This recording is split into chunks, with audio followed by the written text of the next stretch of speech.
Karachi saw the game change shape, but not the color of command.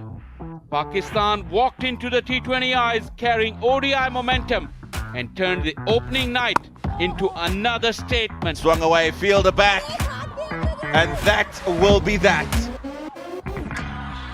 Aisha Zafar owned the stage with a fearless 100. Aisha gets to 100. Fastest 100 from a Pakistani woman. 47 balls she took to get to 102. Alia Riaz brought the power. Then the bowlers closed every door Zimbabwe tried to open.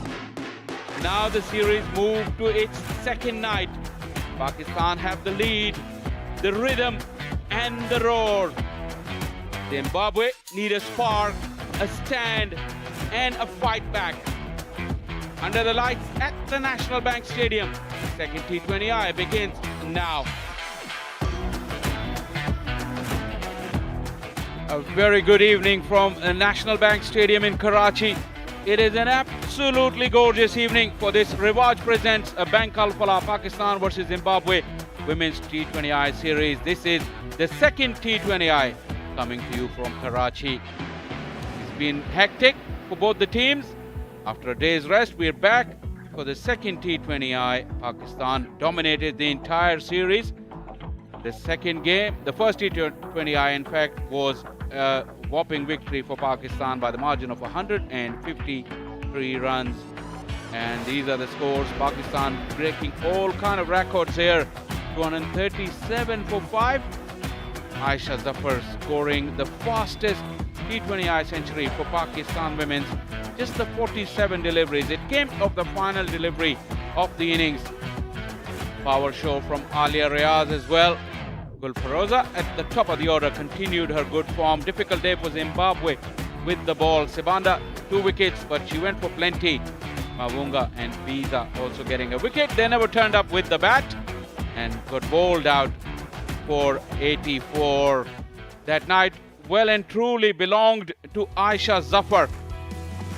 Took the National Bank Stadium by storm.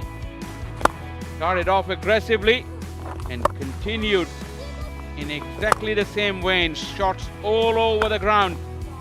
Power for sure, and then the awareness, the intelligence, working the field around.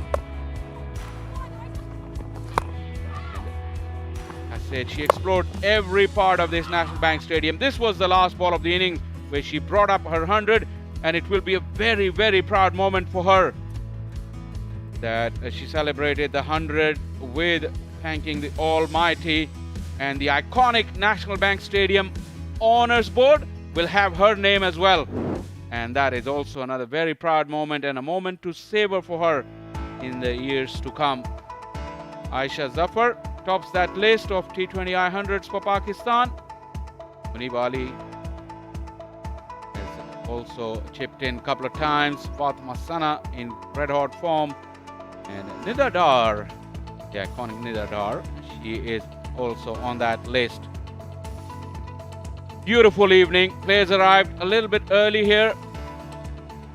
Beautiful breeze blowing across. It's a typical Karachi evening, and I'm pretty sure both set of players will enjoy it. Zimbabwe have been in the sun for quite a lot. Tonight they will enjoy the conditions. And talk about the conditions. Let's head downstairs where Salman Butt had a good look at the pitch.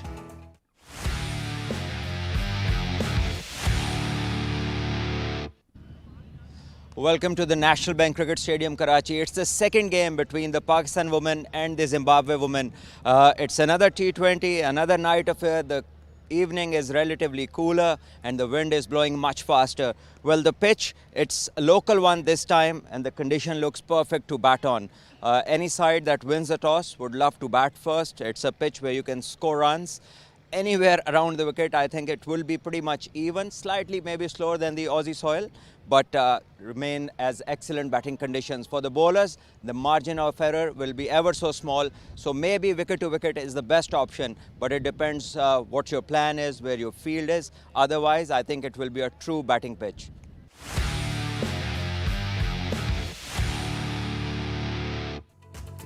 Conditions really in terms of the pitch hasn't changed, but look at this weather. we have clouds. The temperature is 34, but the breeze is very pleasant. Humidity 72%, but I can tell you it's a lot pleasant in the middle. And how will the captains see when the toss comes down? And Ali Yunus was there with both the captains. Let's see what happened at the coin toss.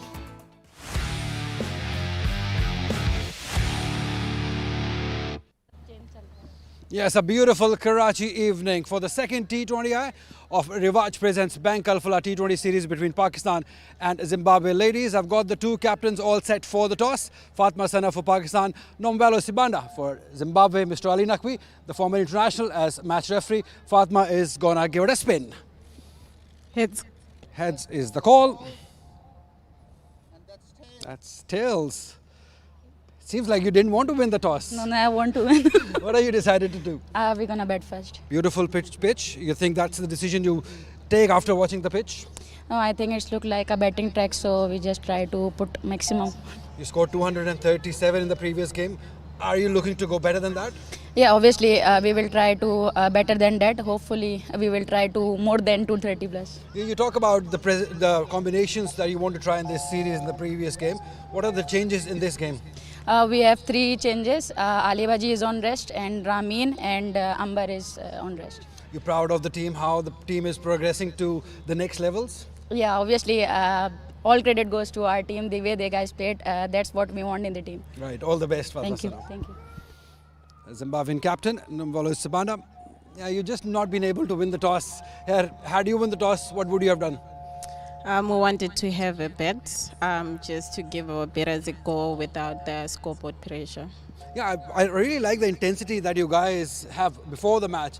Are you as a captain disappointed that you just not been able to convert that intensity when the match starts? Yeah, I think we're a very energetic team, but we haven't been able to transfer it to the game, so it's a bit disappointing. Yeah, how do you keep all the girls motivated after such results?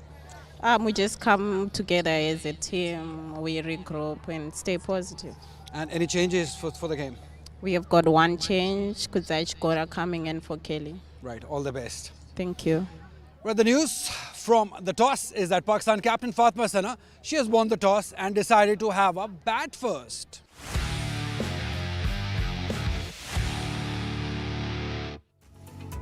Pakistan has won the toss and they have decided to bat first. 3 changes rather into the side, and coming in Iman, Iram Javed and Nashra Sandhu and Alia Riaz, Amber Kainat and Ramin Shamim, given way for those 3 to come in and have some action in the middle. Very formidable side still. Good that Pakistan is in a position to use all of their squad members to give them some game time. I've got Tino Maboyo alongside me. Great pleasure to have him on this gorgeous evening. And he will take it away with the Zimbabwean 11. A very good evening. Faisal, good to be back. And you look at that batting lineup, if that's the way they'll go, then they'll be happy to get a good start from Biza. You'd expect Kellis to be at the top of the order as well. There's 1 change in that side, and that's Kudzai Chigora, who comes back in, the big fast bowler. She replaces Kelly Ndiraya, who struggled with the bat all the way through, but also impressive in the tournament so far has been Runyara Ropasipano. They can expect some runs for her. Lindo Kulche Mabero as well will be looking to contribute with both bat and with ball. We both were downstairs, Tino, and cannot ask for a better evening or better conditions for a game of cricket. It's absolutely beautiful. Clouds are moving very quickly right in front of us as well as we look to that beautiful new building, the new pavilion that had been constructed very recently. Still time for Pakistan. Sadia Iqbal, one of Pakistan's charges. And she was talking to us just a while ago. Mindset यही होता है कि better to better चीज़ें very करते हैं. जैसे अभी तो T20 ODI गेम दोनों ही बहुत फास्ट हो गई हैं, तो आपको बहुत डिसिप्लिन बॉलिंग करनी पड़ती है. तो यही होता है कि प्लेयर को देख के आप बॉल करते हो और आपको पता होना चाहिए कि आपकी बेस्ट लाइन लेंथ और आपका वेपन क्या है. आप उसी पे ज़्यादा कमांड रखते हो तो उसी के साथ जाओ आप.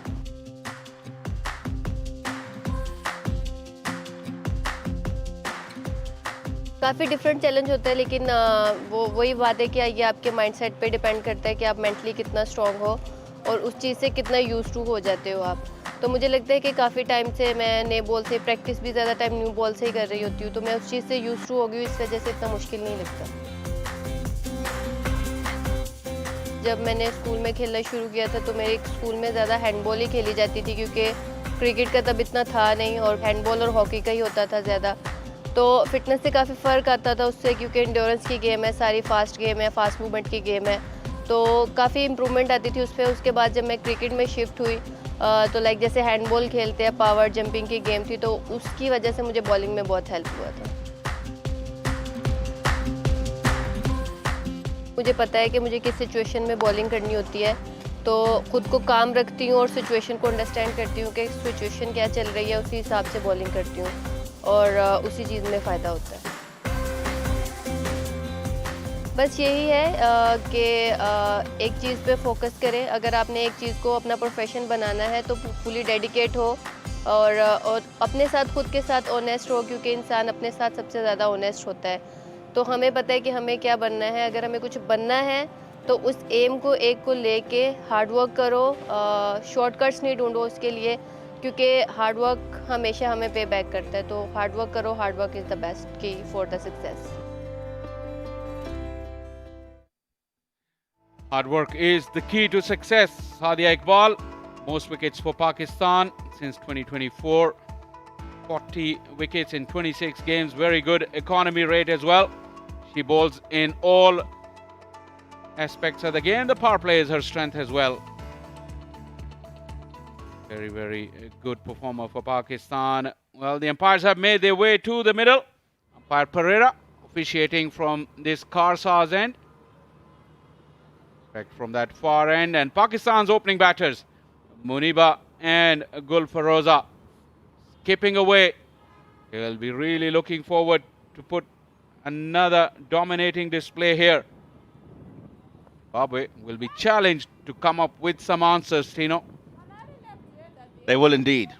Pakistan will be buoyed by the fact that they've got another opportunity to bat first. There's been 5 matches across these 2 series, and every time the captain has won the toss, they've elected to bat. So it just tells you how ideal the batting conditions are here. But today, the most pleasant in terms of weather conditions that we've had. Muniba Ali, she struggled in the first T20 international. Gave an opportunity early, was dropped, but a few deliveries later was dismissed. 85 matches, she's played a lot. Got a couple of hundreds, she's got a couple of 50s. Good conversion rate. She's got almost 1,500 runs. So lots to offer from her.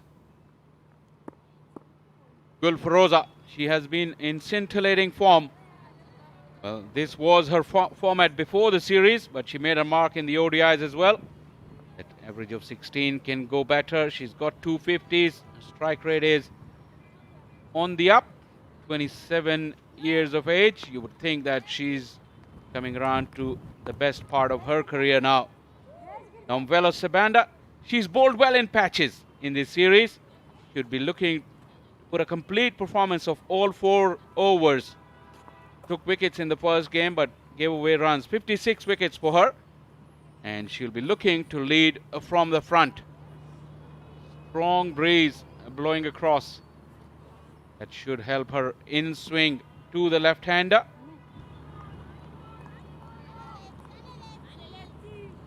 Left arm over the wicket. So the slip is in. Play. That's where she was dropped and then caught in the previous game. Nasser Hussain calls play. Now, Biza's had a very wide slip today to start off with.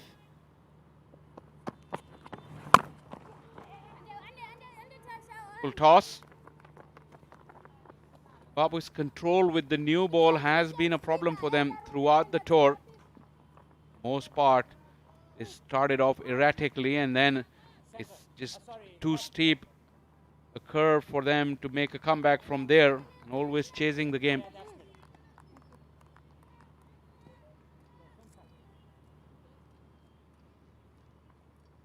You'd suggest the breeze is blowing across and that will take the ball away from Gul Feroza, but no slip for her.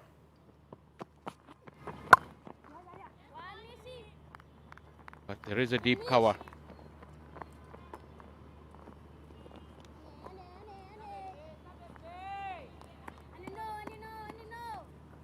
Got the field set square early to both opening batters. There's an indication of just how lovely the weather is this evening. Nice strong breeze going across the ground.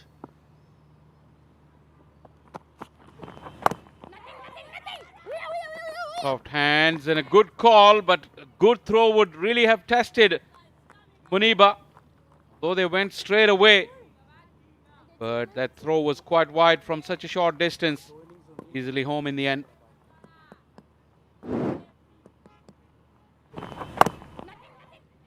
This is good. You could see straight away that she understood where the fielders are. There's a sweeper that we mentioned, so she knew that soft hands will allow them to get across for a single. That sweeper has been kept pretty busy. That is good. Zimbabwe has come up with a plan.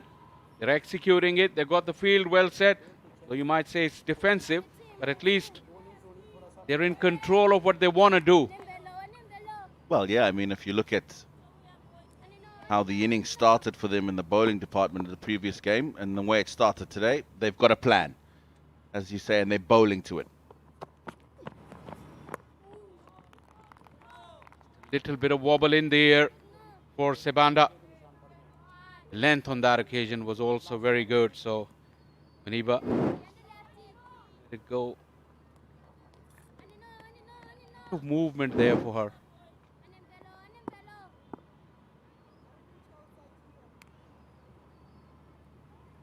The sweepers are on the offside for the left-hander, and a slip in place as well for the left-hander.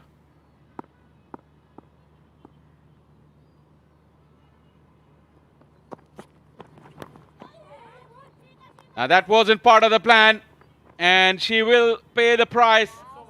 A very good over up until that point, but it finishes off with a boundary.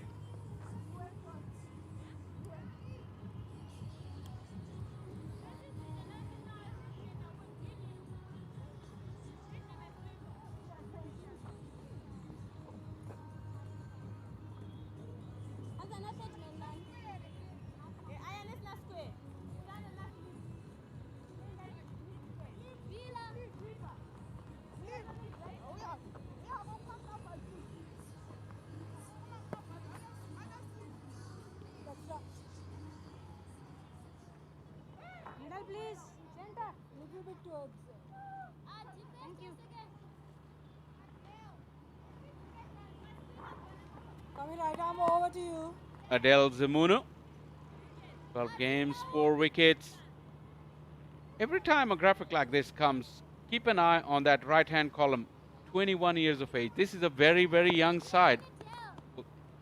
Most of the players are to their early 20s or teens, barring one or two.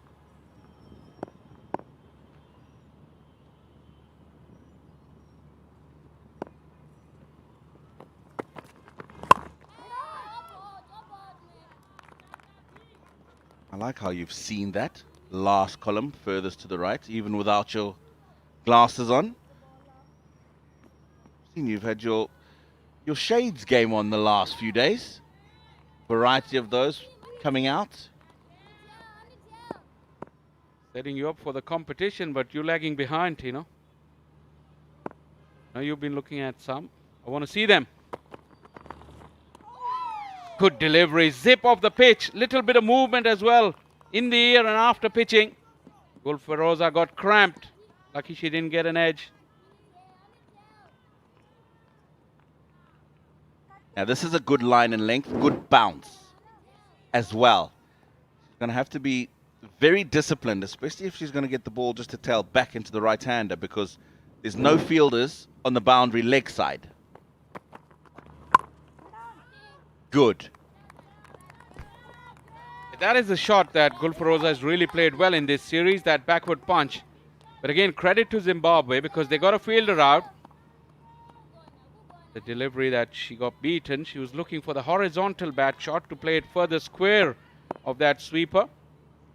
But the key now for Adele is to keep her discipline for the entire over. You don't want to ruin it by giving a boundary ball away. Slip has come out. I like that move, I think. Just for the protection. They don't feel there's an outside edge that's going to go through to the slip fielder, so protect the runs. Quick single, quick single. Looks like Michelle Mavunga, who was a little too far away at mid-on.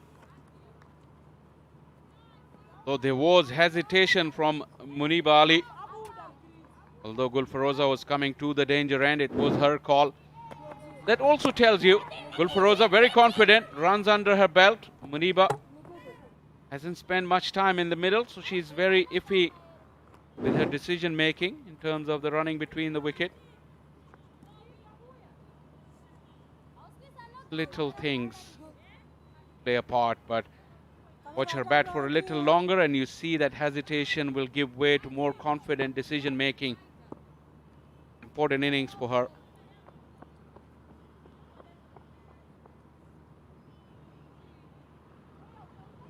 Reinforcing the offside field again for even for the left-hander. 4 in the ring. There is a sweeper around the wicket now. Change of the angle. Big shout. Heading down. It might have seemed on the first instance. But this is good from Adele. It's very good. It's the angle from around the wicket that's just going to take this ball past the leg stump. However, had it got to just straighten with the swing that she's been getting to the right-hander, then this would have been a good shout. Or may not like where she finished when she was appealing. Big swing and a miss. This is a very, very good start from Adele. Most economical over of the series for Zimbabwe up to this point. 2 done, 10 for non-Pakistan.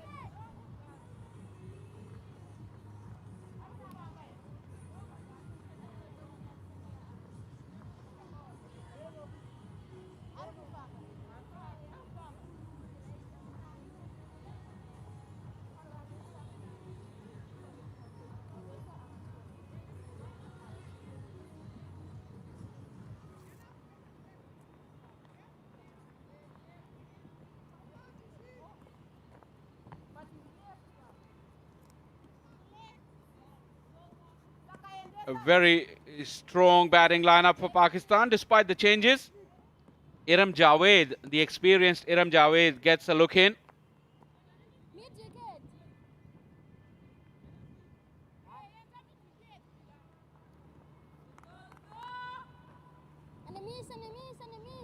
Michelle Mavunga, 10 games, 8 wickets.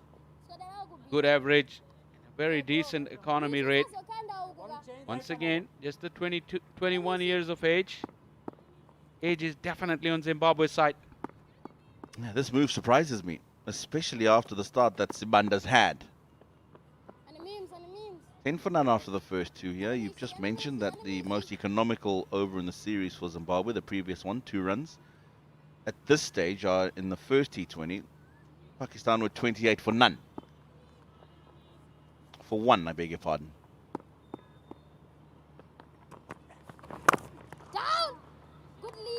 Considering Muniba hasn't spent much time in the middle, wanted ideally to build pressure on her. But we'll see. As they say, captains make their decision. Gut feeling, on instinct.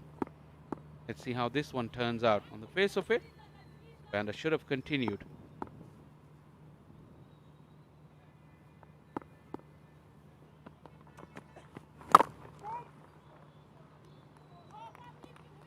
Full.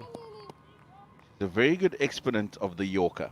And when she first made the national women's team 3 or 4 seasons ago, it was on the back of a wonderful domestic season where she was very effective with the full straight deliveries. I don't know if they've decided that that's the way she's going to go immediately, but certainly the first couple of deliveries, very full and straight.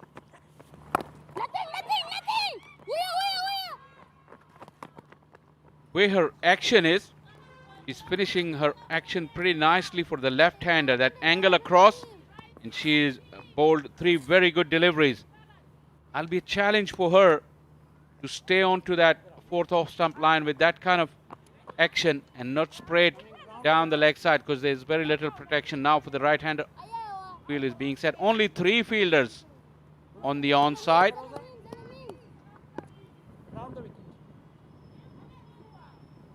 No mid-on. There's a deep mid-wicket. That is very strange, Tino.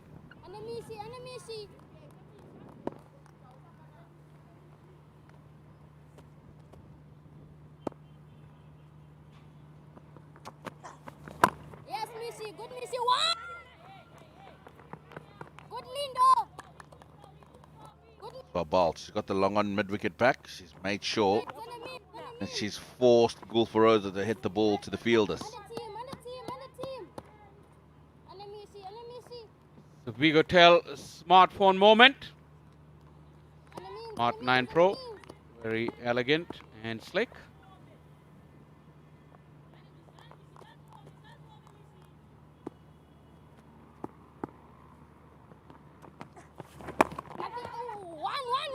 That is very good so far from Mavunga. So this was a bit too straight, but the length was so good that Muniba couldn't do much with it.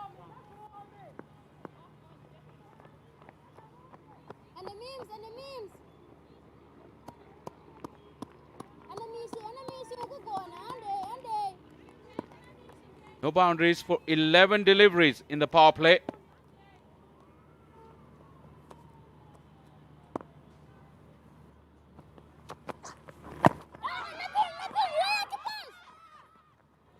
Delivery, she was swinging across the line. That is a very, very good over. That's really cheered up the Zimbabwe coaching staff here. 3 overs done, Pakistan 13 for none.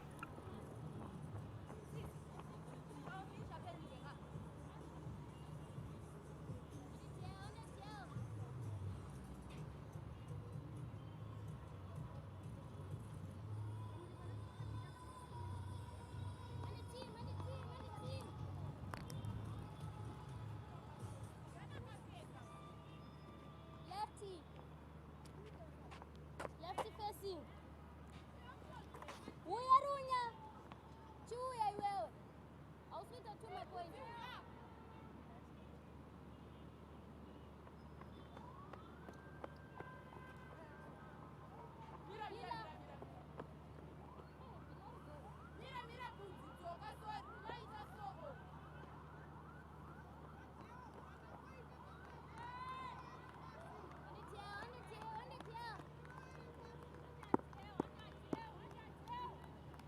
Yeah, this is a good start from Zimbabwe. Crucial 4th over, Zimuno. Quick single. Good running. She'll get there safely.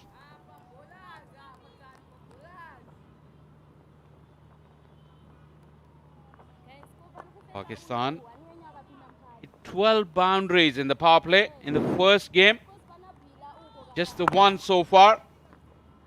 Again, hesitation from Muniba. There was none from Gulfarosa.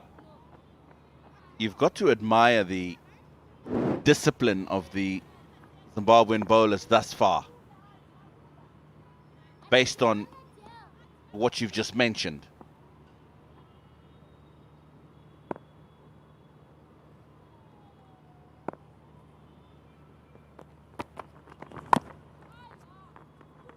Under edge, goes past the keeper.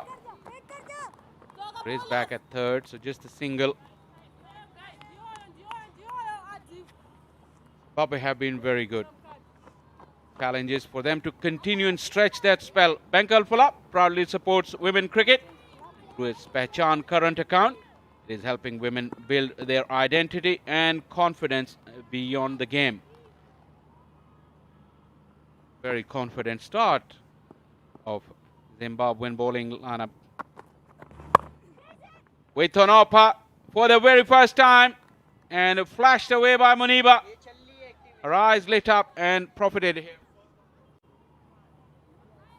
First boundary after 14 balls for Pakistan. This one is The first real bad delivery of the Zimbabwean innings. Lots of width, and she can afford to just throw the bat at it because all the fielders on the offside in the circle. So Maniba gets a second boundary.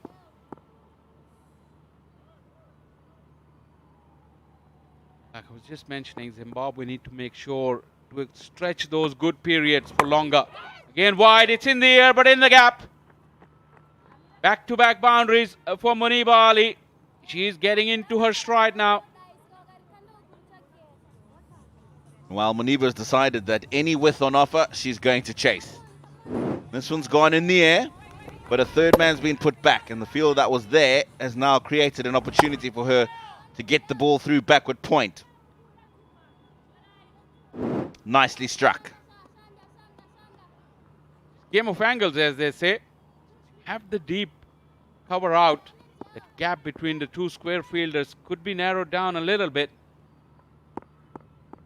Want the ball to go through from that gap because there's no protection then. This is better. Good response from Adele.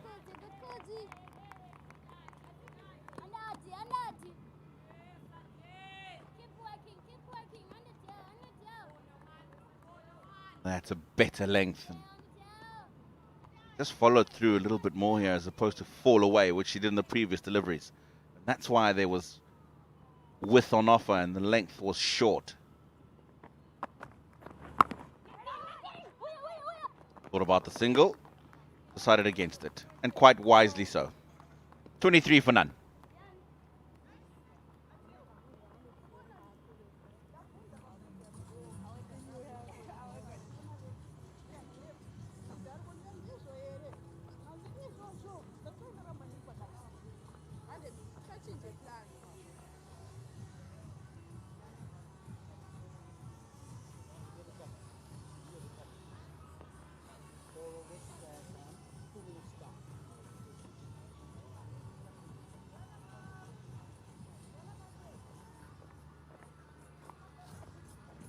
Agile square there. Right?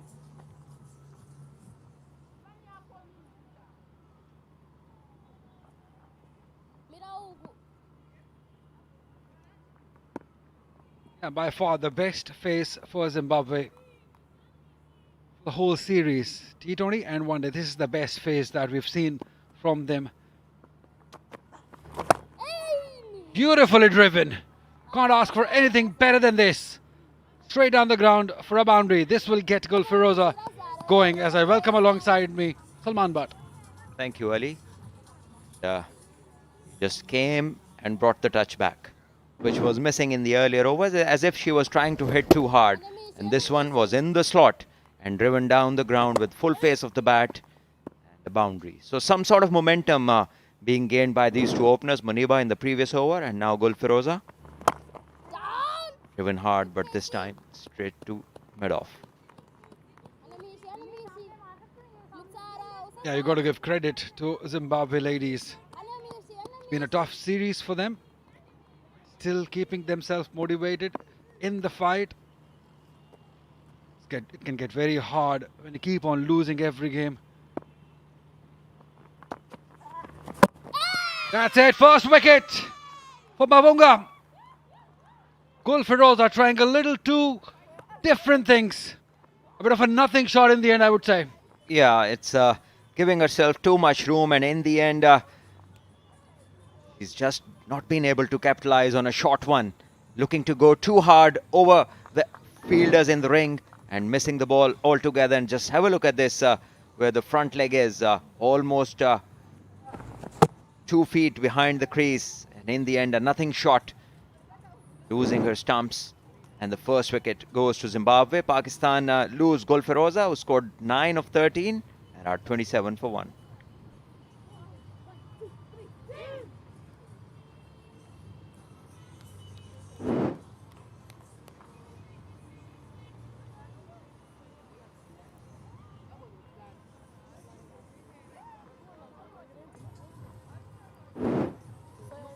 Okay, just to make sure.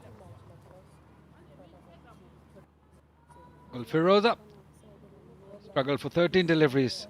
She's gone back.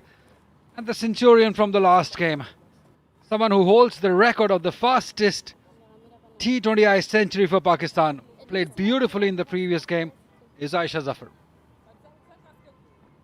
Yeah, brilliant knock in the previous game, but the emphasis should be on the previous game.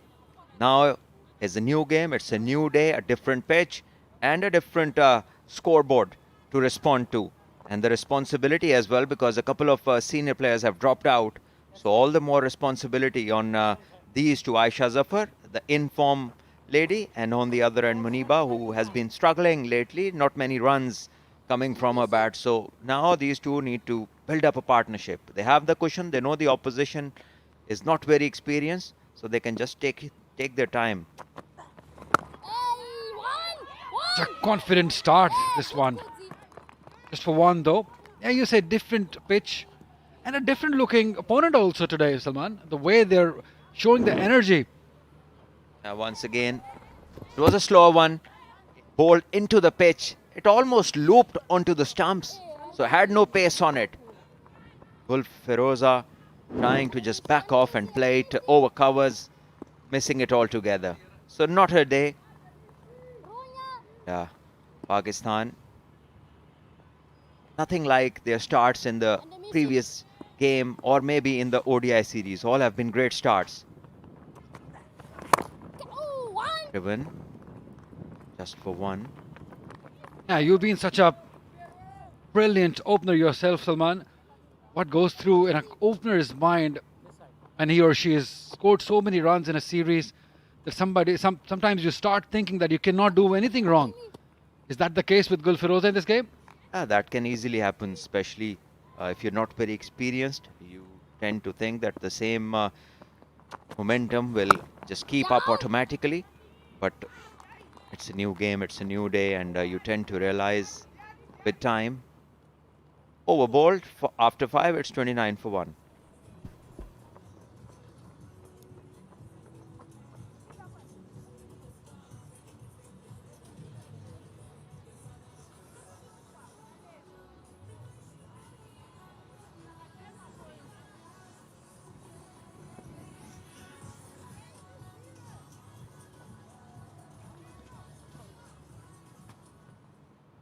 Change bowler. Coming right arm over.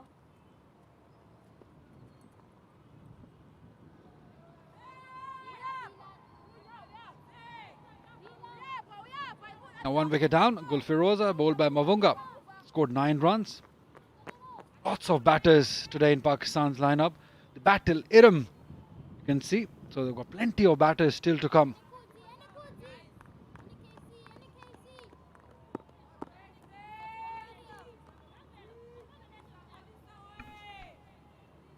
Zimbabwe bowlers have been on target tonight, much straighter than before.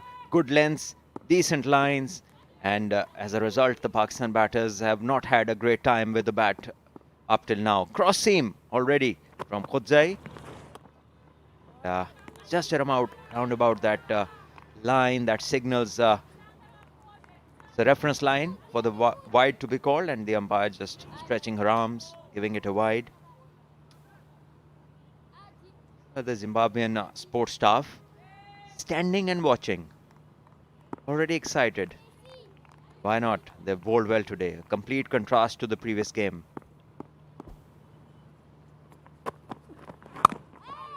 Yeah, just amazing that one good performance can change the mood of the team and the dugout also. So at the moment, they're doing very well. Yeah, Muniba doesn't look like a strong driver of the ball. Anything that has been on a fuller side, fuller length, she's not able to get a lot of power in the stroke.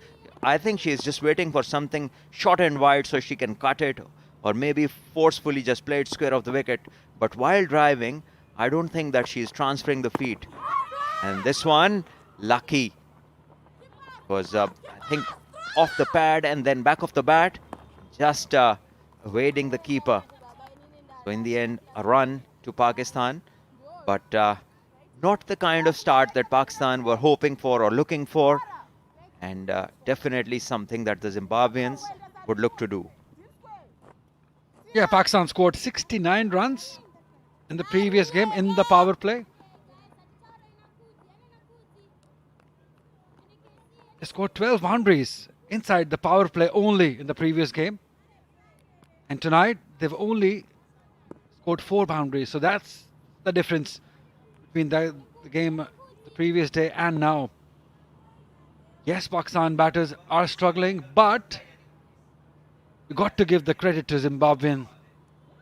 The way they're just moving around, showing energy, bowling in the right areas, bowling according to the field. They've got a deep square leg in place for Aisha Zafar.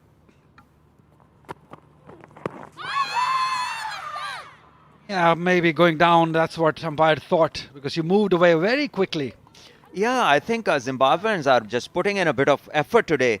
The batters seem to have lesser time to react. Just have a look at this ball. This is the in-form batter, and the ball was quickly onto her, and this was mighty close. The umpire, she just nodded her head and walked away, but it looked good.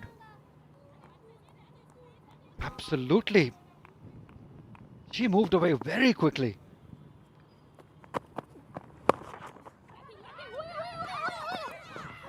She's looking to hit it too hard, Muniba, at the moment, because openers around her are scoring bulk of runs in the series, and she's the one who's struggling. So that probably is an extra pressure to her when people around are scoring runs and you are struggling, Salman. Yeah, that can get to your head. Everybody's having a great time with the bat, and you're not in that sort of a flow, but that is something that you learn with experience. And she has it, so she can spend some time and then later on catch up. Shai on strike. Once again, no feet at all. And the Pakistan batters tonight have just been off color. They look off rhythm. They've been great in the ODI series, wonderful in the previous T20 game, the first one. Everything was hitting middle of the bat. But this one is a touch slower sort of a surface. This is the local soil, and it is wheatish in color, and perhaps not the same kind of bounce or pace that you would expect, but still a very, very decent batting track. You just need to have your weight transfer towards the front foot a touch earlier. Maybe a bit of slant going towards the ball. End of power play, and a good one for Zimbabwe. 34 for 1 Pakistan.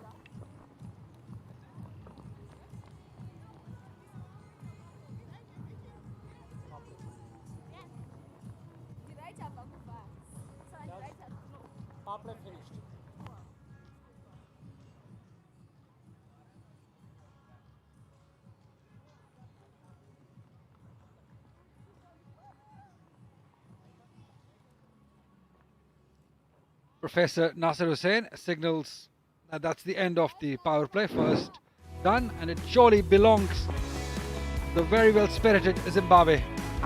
Yeah, there were a couple of boundaries early on, but not the confident one.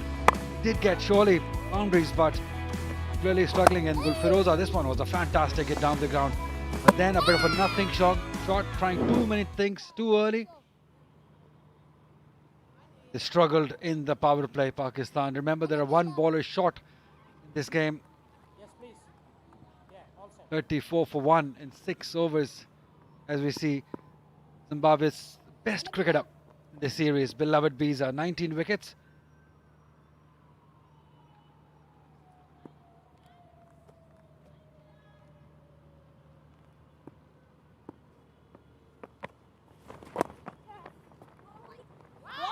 Now they got to run hard for the second. Yes, she's coming back for the second. She might struggle. Yes! Gone she is! Aisha Zafar, this is a big, big wicket if it's out. And it looks out. It certainly does. And she's, I think, already walking back. And she was so slow in the first run and slow to turn. And then she even had a chance to say no to her partner, but she kept coming. And at a very lethargic pace. She's not even in the picture. And thank you very much, says the keeper and the fielder. So top work from Zimbabwe, and Pakistan making mistakes, looking lethargic, not what they have been in the previous games. Out is the decision from the third umpire. And Pakistan now with two in-form players gone, are in a bit of trouble. 34 for 2. In fact, 35 for 2 now.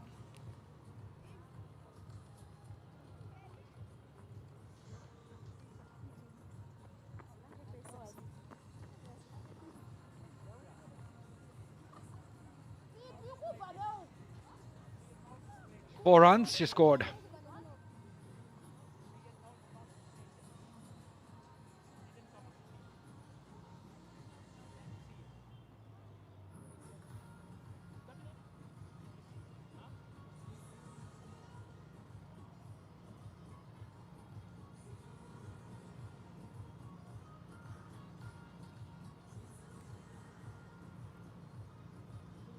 She's just waiting for the final decision, maybe. Umpire Nasir Hussain is having a word with her,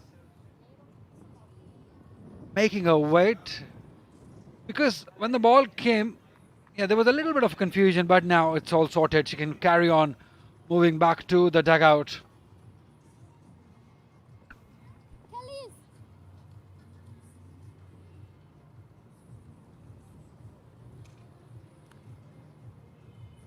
Right, such a huge opportunity for Iram Javed.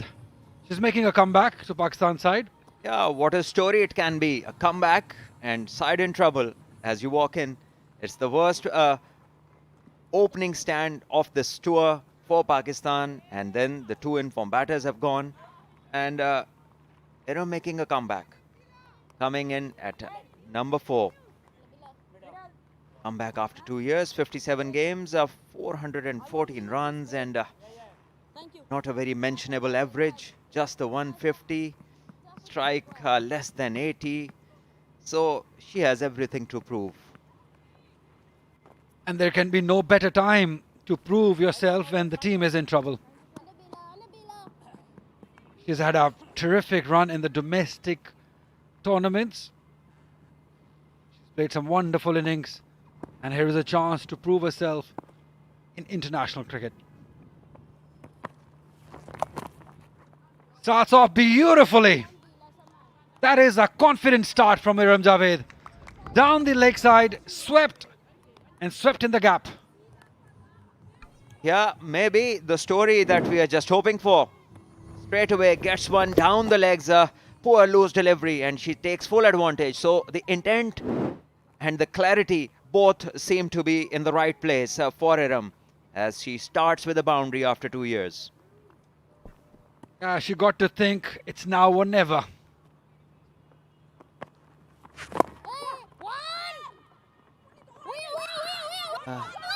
There's again a very sluggish first run, and communication doesn't seem to be great.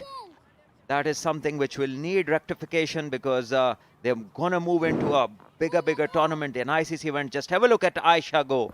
A very lethargic second run, and never looked that she would gonna get there. In the end, just not even in the picture. Yeah, she would be disappointed. A brilliant run in the previous game, not to be here. Up and over. That's excellent placement. It's Muniba this time. May this night be Muniba's night. This is an excellent cricket stroke.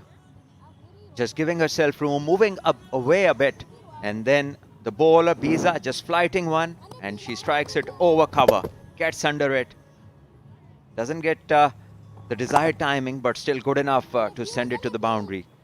So 4 more to the Pakistan total. So after that run out, a couple of boundaries would ease the nerves. Yeah, not where she wanted to play, but still will get just one. Don't want any more run-outs there. They've already have enough damage done inside 7 overs. They've lost a couple of batters in form. And it's up to one who's making a comeback, other who struggled to score runs. And Zimbabwe would feel this is their good chance to make a little bit of a comeback and put pressure on these two batters. That's not the case. They've given away 2 boundaries. 11 runs coming off Biza's first over. 7 gone. 45 for 2.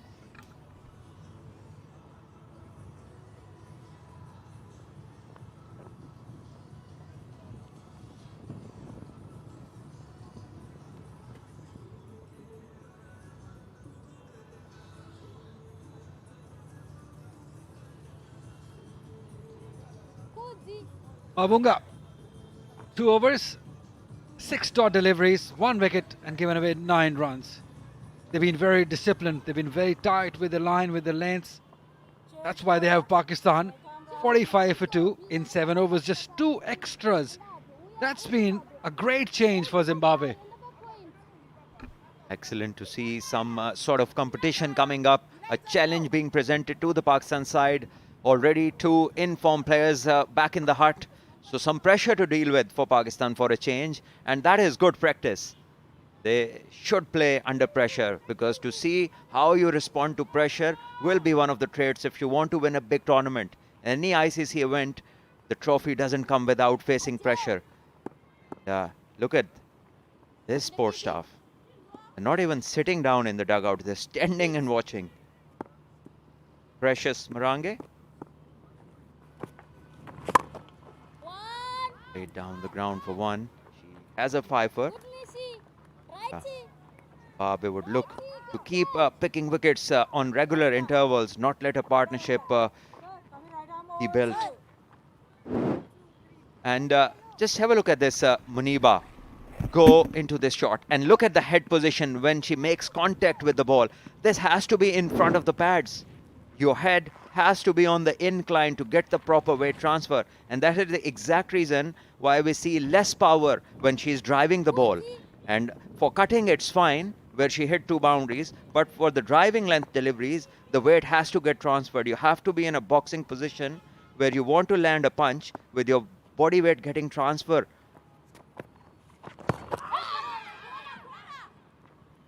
Ball. Yeah, to get the most power also out of the shot. Salman said the head needs to be ahead of the pads. Yeah, just have a look at this when she, makes a contact. Just have a look at this head position. More on the back leg rather than being in front of the pad, in front of the knee roll. And that is why the power isn't just flowing in the stroke.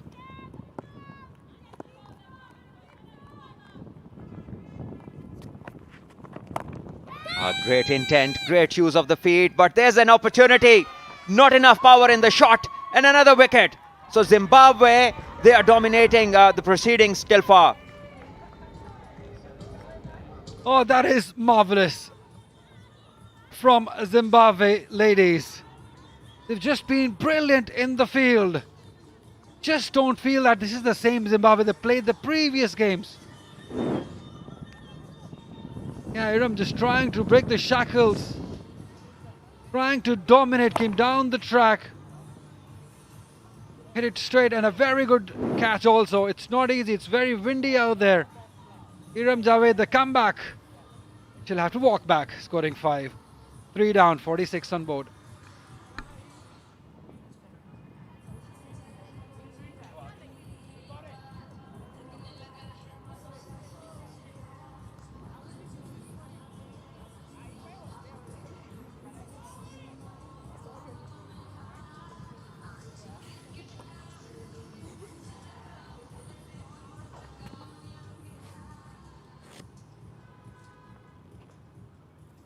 Another youngster who has an opportunity here.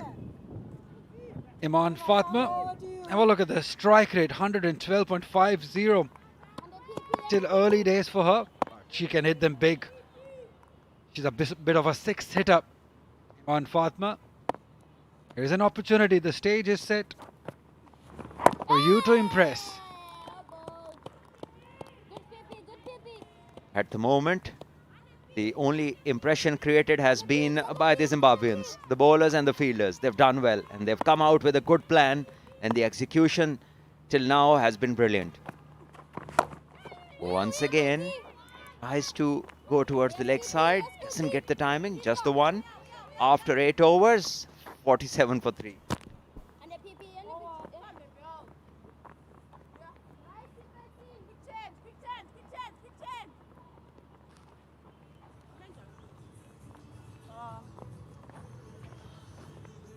5 minutes down now.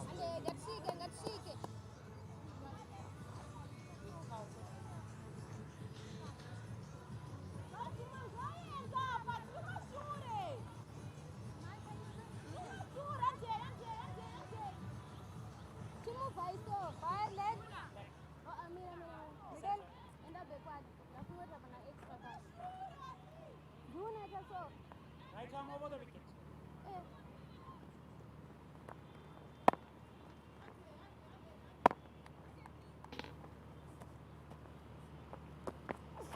Ndukule starts off with Zimbabwe.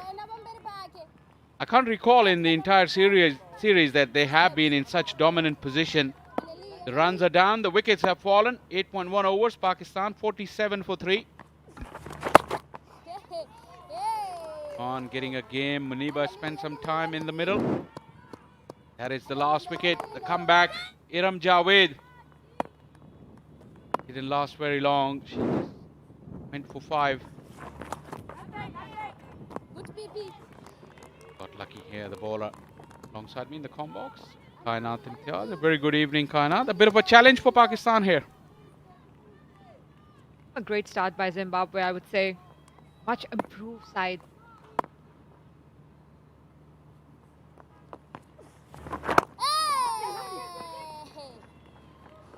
They will have to build up once again the partnership from the very start, because these are two new players that we have.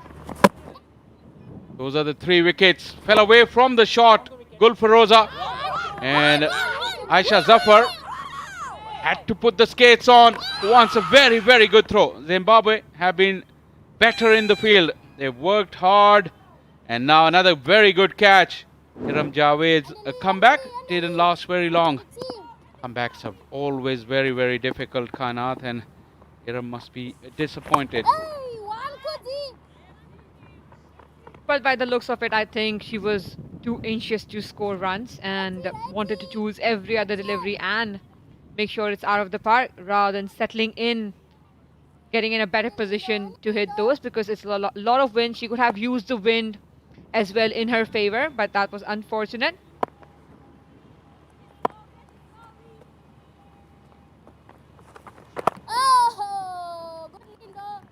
Very, very good over first up from Lindo Kole.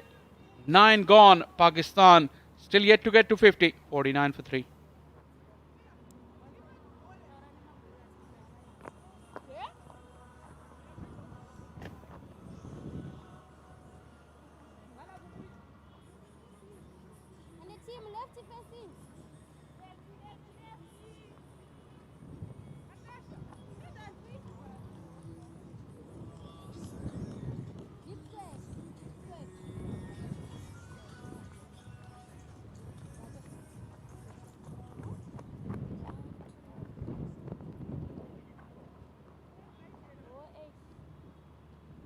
Current run rate, Pakistan would only go up to 109. Who would have thought?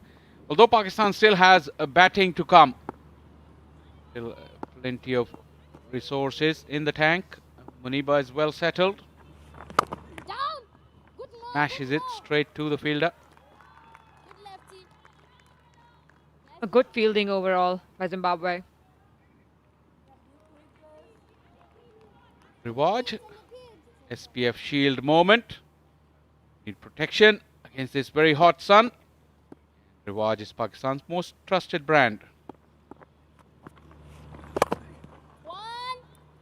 And she's found the gap just for a single, and 50 has been brought up in the 10th over. Very unlike Pakistan that we've seen in this series. Well, absolutely correct. Muniba Ali, even though she has scored 28 runs, but she's still struggling to get all those short running.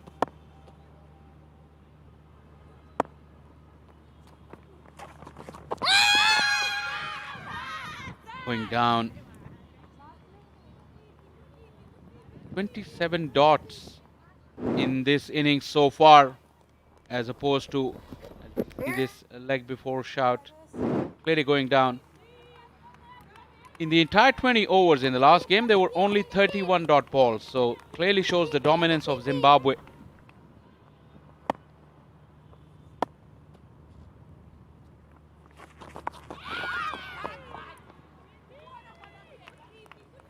Well, Iman, I see she's only trying to hit one area. That's a square boundary rather than choosing a better ball and a good area to hit rather than coming down the ground. Coming down the ground will be the better option for her.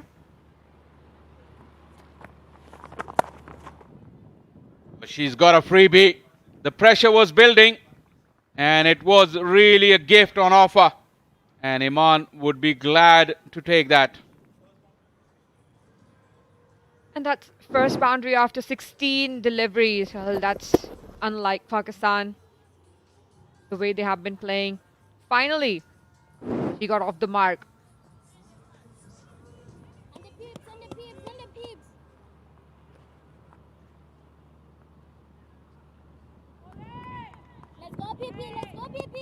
Pakistan has struck a lot of boundaries in this series. So Iman finally getting her first. 10 deliveries. This time it sounded good. How far is that? It's gone far enough. And this is the first maximum of the match off the bat of Iman Fatma to close out over number 10. Pakistan gone up to 60. And it's time to drinks.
Well, these are the last 3 wickets.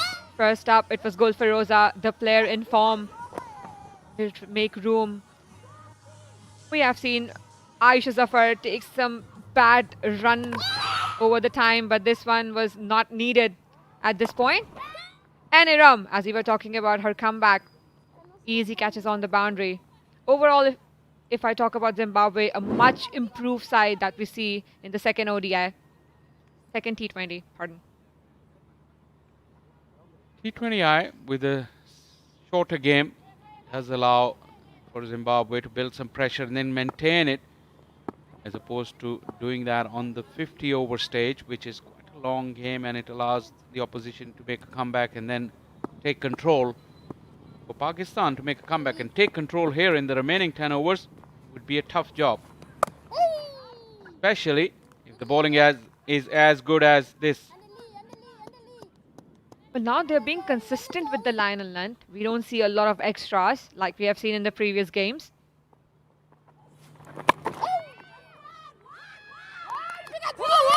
also seems like they have a plan for every player.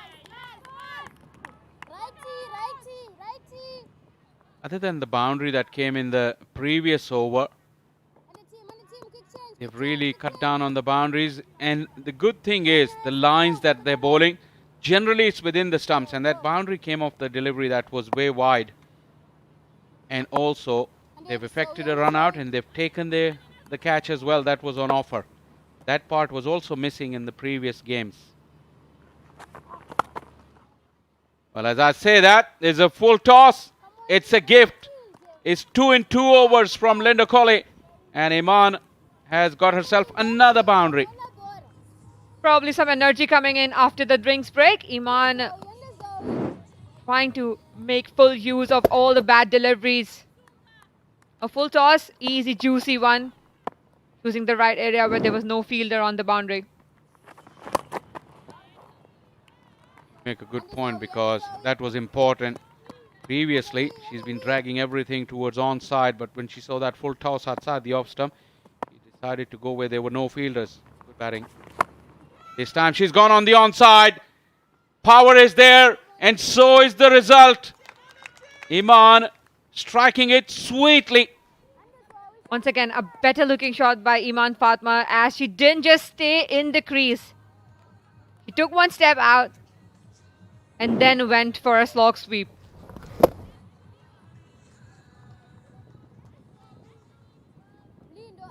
Good pace towards the ball.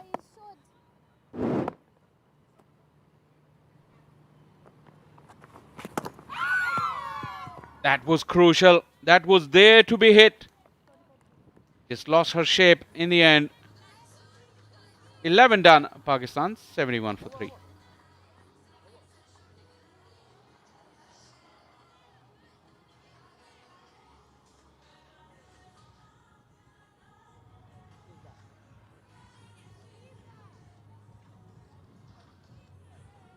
Quick changes, girls, please. Quick changes.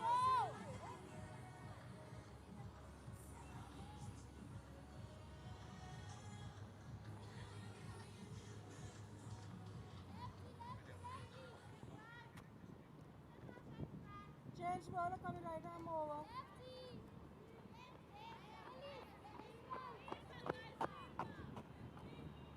What do you think Kainat will be going through Muniba's head?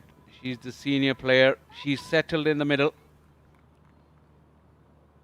Only that they need some good score on the board. Would want to hit, yet stay on the crease, save her wicket as well.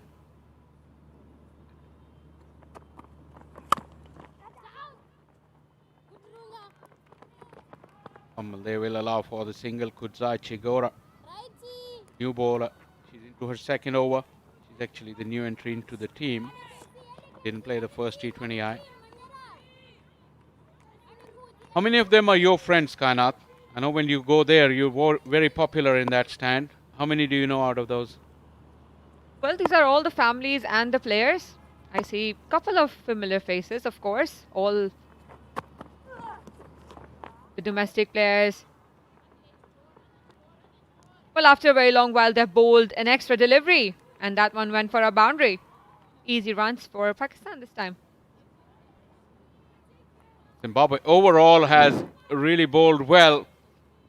But Kudzai Chigora, she was the one who started the series off with that erratic over in the first ODI. Seems a while ago. Hasn't made a good start again. Worry for the coaching staff. They really want a good effort from the entire bowling unit to keep that pressure.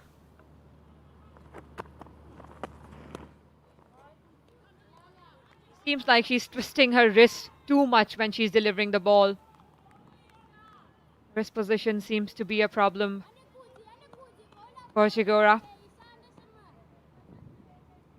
Wahab Riaz has found something amusing. Really seen that smile of his in this series despite the dominance. Been Imran Farad cracking a joke.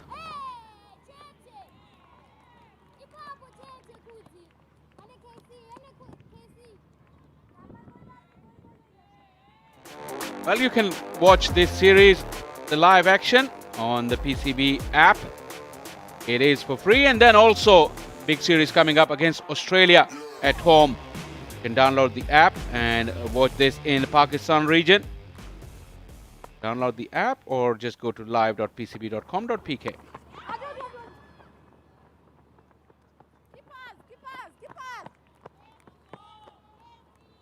I might have asked you this before, Kainat, but in your playing day, in that dressing room, you're familiar with all the players.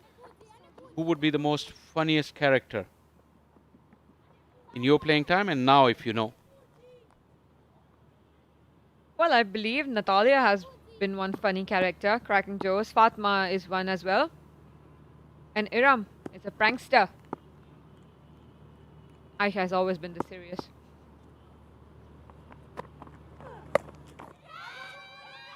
In the air, but not a lot of power behind it. But quick enough to come back for the second. The throw on the bounce lost its speed and allowed Muniba to get in. Well, Muniba is still struggling to get that power behind the ball. As we see a short pitch delivery, Muniba was nowhere in good shape to hit that one. Yet managed to get a couple. Earlier, Salman Butt picked up a really good point about her technique. Her head is to the side of the ball as opposed to into the shot over her front knee.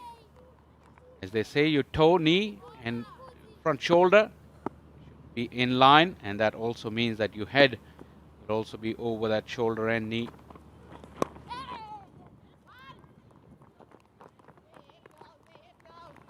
Talking about the characters in the Pakistan team.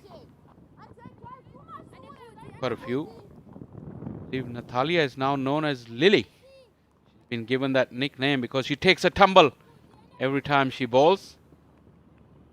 Have to see. Comes to ball. What was your nickname, Kanat? Come on, you got very little time. Go ahead.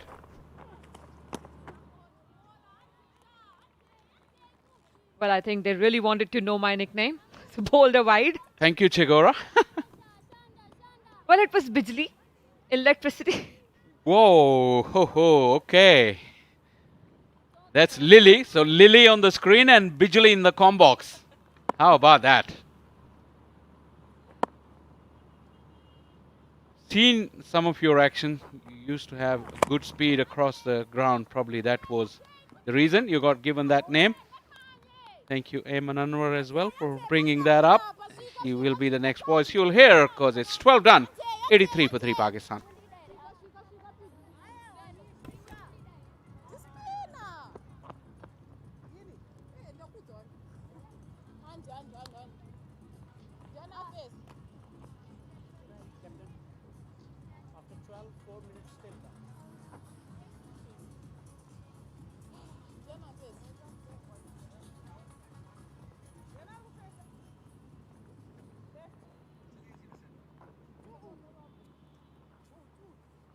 Guys, quick change.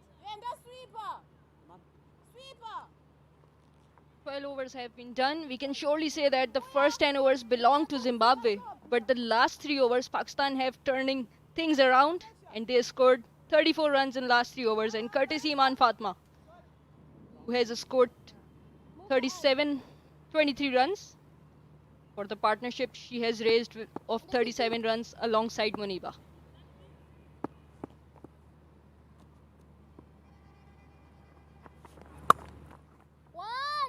Cut short off the back foot this time, but would only get 1 run. Quick change, So Zimbabwe team and the bowlers have certainly realized the fact that Muniba likes pace on the bat, and they are not giving any pace to her. That's why we are seeing a struggle into her innings, but she's staying there, and she knows that she has to stay there to get herself in. Yeah, but the question is, Ayman, what do Muniba do from here on? She continues playing like this. Because here the role for Iman is very important. If she can hit few more, then it will comfort Munibali. If they both are not able to hit boundaries, then that's trouble. That's through. That's beautifully hit. She came down the track, realized the ball is shot outside the off stump, Cuts one for 4. Surely there is no resistance for Iman Fatma tonight. She's looking solid and she played it once again off the back foot. A slight misfield error. Should have been stopped, but she was late on diving on the ball. Yeah, this is such an important inning for Iman Fatma. She's a super talented player though. Seen her hit some big hits. Now this becomes her highest score in T20 cricket. Still early days, still long way to go in her career. And she's sort of a player even when we like to have in the middle, especially in the middle overs, because she can hit them big and she can hit spinners well. She's got the power. The 6 that he hit against the wind would mid-wicket from this end. That was a mighty hit, strong hit. That's what you want to see, characters like her in the middle. Yeah, she's cleared the fielder. Just clearing it. But hasn't had much power to go for the boundary. Surprisingly, mid-on was up in the ring against Muniba, who is well settled out there from the very start. But she did not get the timings right.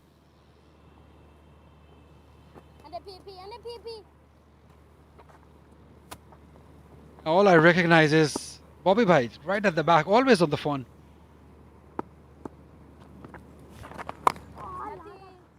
Yeah, she is struggling, clearly struggling. She's faced 32 deliveries now for 36 runs that he has scored. 13 gone, 91 for 3.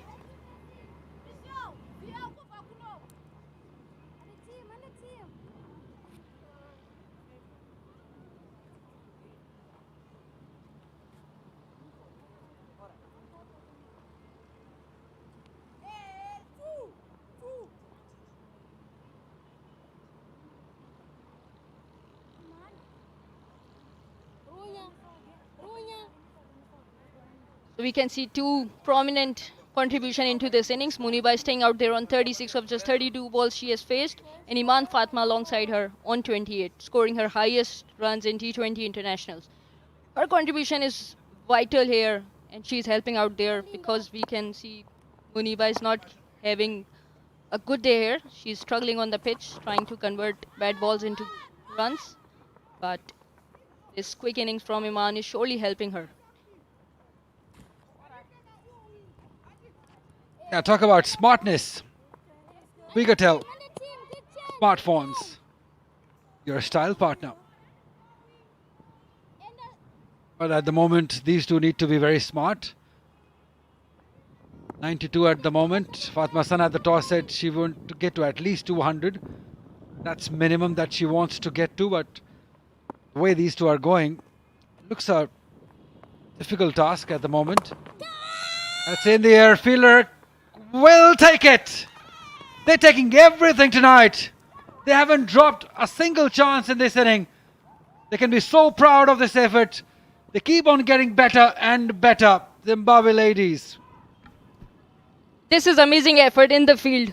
They are looking a different team today, a completely different side in the field. They are not giving any chances to this team. Nothing wrong with the front foot here.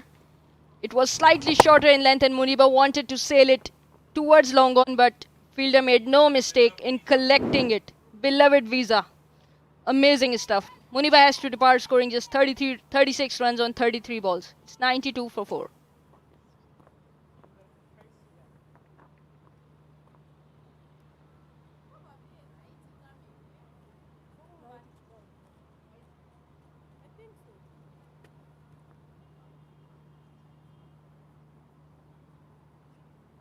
So you were talking about the role of Muniba Ali. She wanted to convert herself into Iman's, but maybe the idea should have been to bring Iman back on the strike and further proceed because so many overs were left in the innings.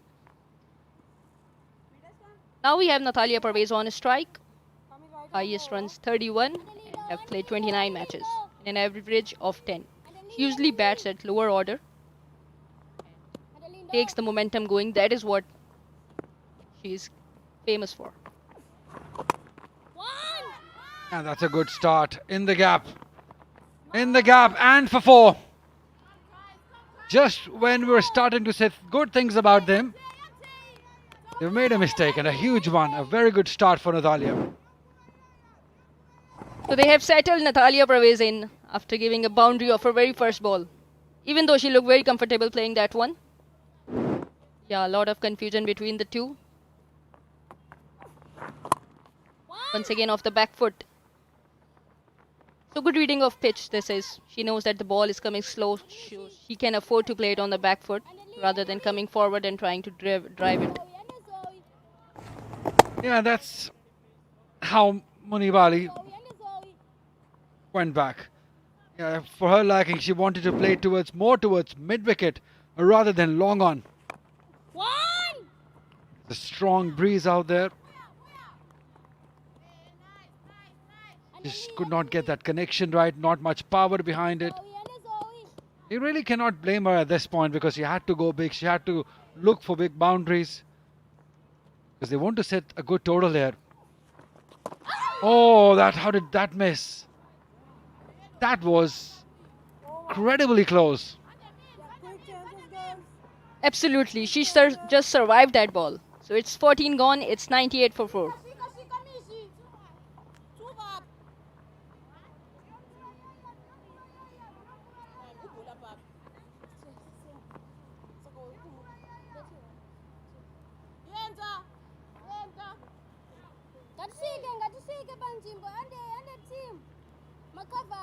Team Zimbabwe, Sibanda has used 7 bowlers in 14 overs. Mabunga, the successful bowler, able to get the wicket, and alongside her was Lindu Kuchle. If we look at the economy of these bowlers, they are good. Anything under it is very good, except for Biza, who went expensive. Quite an unusual from her because she has been the most settled performer from the Zimbabwe side. But I think it would be good to bring her back against the new batters because that would give confidence to her as well. And she has been lethal against them. In the air but safe. Yeah, you talk about bring her back against the new batters, but just to remind you, there's Iman Fatma who's faced 23 deliveries and she's scored 31. She can be very brutal against the spinners. So I wonder if she will give that or take that chance against somebody like her who's a powerful hitter. They're doing fine at the moment. They're going nicely. Yeah, great wrist work. Great wrist work. Another boundary. He brings up 100 with that boundary, Natalia Pravez. Second of her inning. That was good shot from Natalia. Line was there to hit and she availed it really well. Mabunga was very much on the leg side-ish and there was no protection at the deep square leg. She must be happy that she has got 2 boundaries and both came from the middle of her bat. That shows that she is in a great form and she must be looking at where she can take the total now as they have brought 100 runs for the team.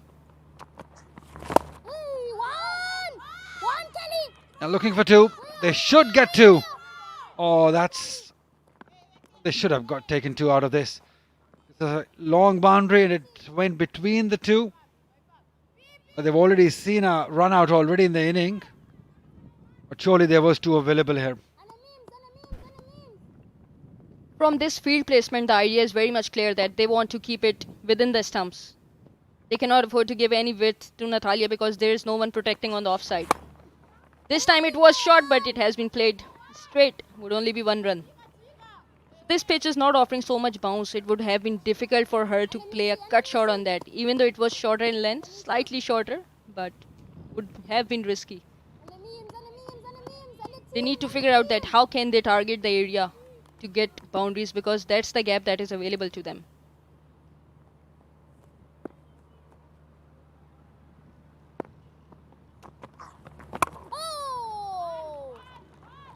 Now this is good. They've got 4 singles and a boundary already of this over. Does that satisfy batting coach or the dugout? Because they're used to scoring big runs against Zimbabwe in this series. And at this point, 14.5 overs. Usually we've seen 150 being scored, 160 being scored. This is handsomely hit. And all the way for 6. That is super shot. The great one by Iman Fatma. Down the ground, out of the ground. 15 done. 112 for 4. Quick change, quick change, quick change. And the team, and the team, and the team. Yeah, matters.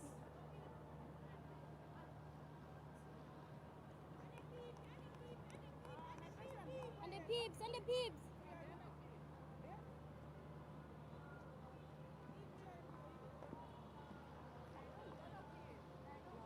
Tasha. Change bowler. Coming right arm move. And the PP, and the PP. In the consolidation phase, Pakistan brought 78 runs, and the courtesy is Iman Fatma. She's looking too good. Pitch short, but again wanted to play it straight, and a misfield has allowed a single. So the idea of bowling short pitches is working for them, and whenever they misses the length, they get punished. Like in the previous one, Mabunga was going fine. Whenever she missed her line, she was treated badly. And on the last ball, she was very much fuller against the set batter, Iman Fatma, and who has hit a formidable 6, I would say. Amazing stuff this is from her. Yeah, clearing the front leg, creating room for herself, generating the power and hitting in the right area. About that shot. She's moved to 38 of 26. And she cuts that one fantastically well for 4. She's in some good form, and not just in this game, but she's carrying the form from domestic to this international game. Absolutely amazing once again off the back foot. The width was there and she availed it really well. It was way outside the off stump, and they have realized that they need someone at the deep cover. Now they have a deep cover in place and the square leg is up in the ring.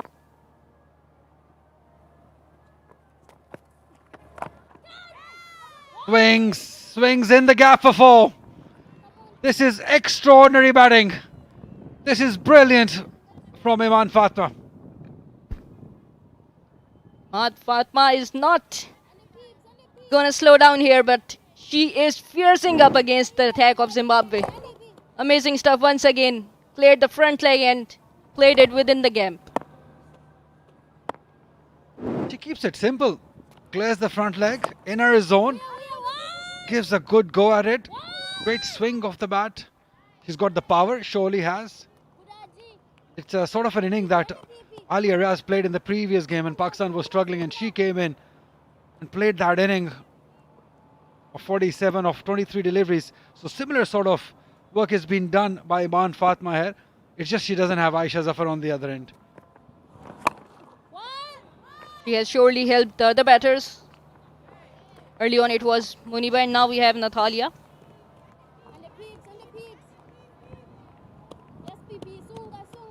Game on, day or night. Stadium lights are on, but UV rays don't switch off. Your skin doesn't get a break, so keep it protected with Pakistan's most trusted Rivaj SPF 60 sunblock. Great placement. Just for 1 though. Iman Fatma is very impressive. She moves to 48, 16 gone, 124 for 4.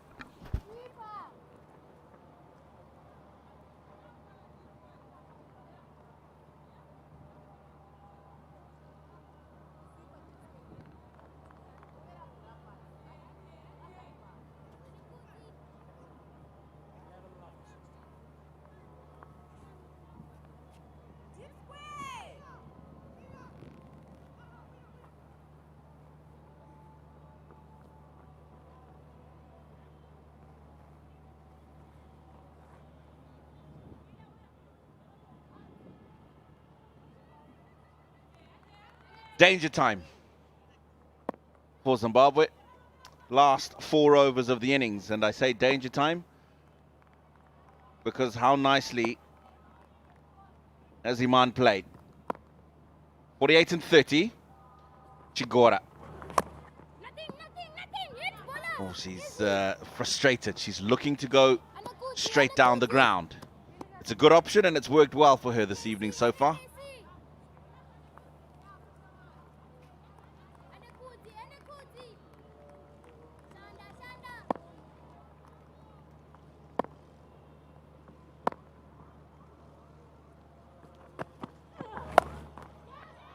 The sound is so good, and it's a great effort to try and stop the boundary. Drops shorts in the end of Mtomba, but she gets the boundary. And it's a maiden half century in women's T20 international cricket for Iman Fatma. Yeah, that's a great announcement, a great way rather to announce your talent, and that too under pressure when the team really needed such stuff. Iman Fatma raised her hand and she's come up with the goods, pulling this one. There was a chance, the fielder coming in, but the ball in the end dropping short, and my God, I hope that she's fine. Struck her on the head maybe off the bounce. Iman Fatma reaches 52 of 32. Great strike rate, 162. Under pressure, 3 sixes, 6 fours, displaying her talent of playing the big shots and also dealing with pressure, which is the key at international level.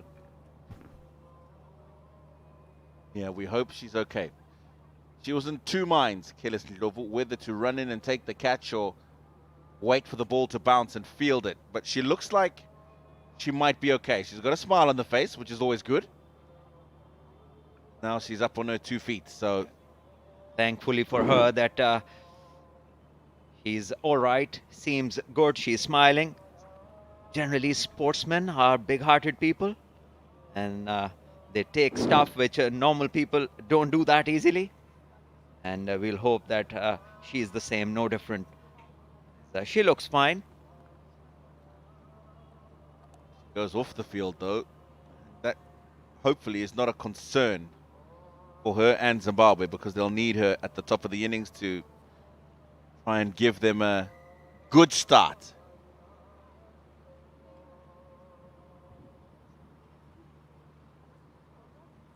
Yeah, the physio also seems happy, and thankfully there's no damage done.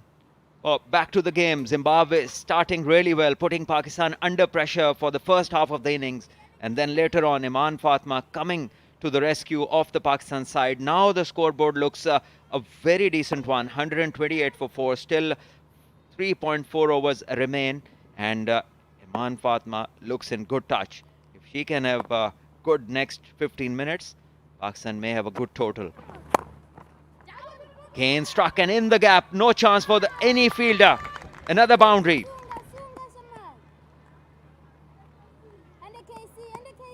On this occasion, she's just forced this one slightly and closed the bat face on the point of impact so that it squeezes in between that extra cover there and mid-off.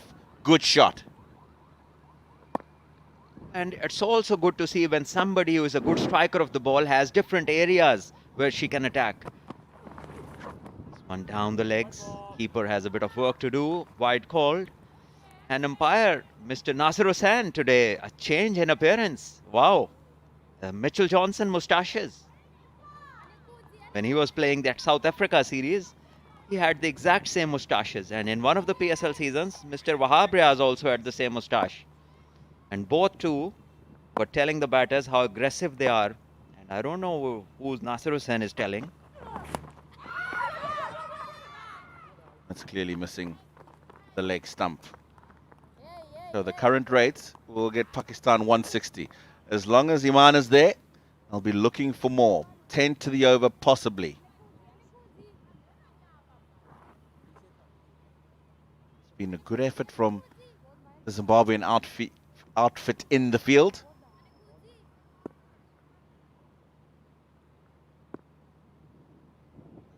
The remaining 3.2 overs crucial.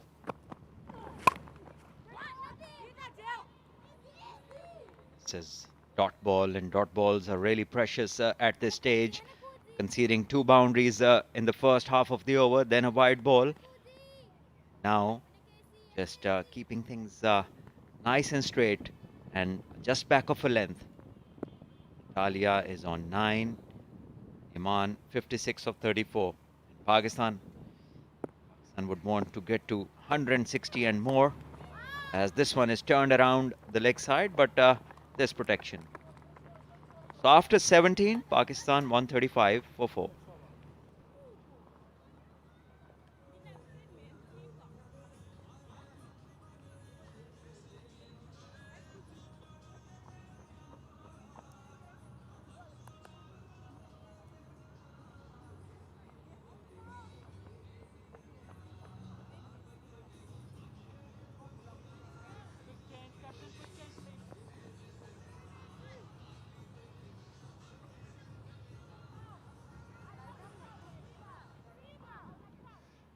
Well, what an innings it's been from Iman Fatma. She's come out and she has been explosive from ball one. Couple of looseness to get her going, but since then she's been very good. Strong leg side over the onside field.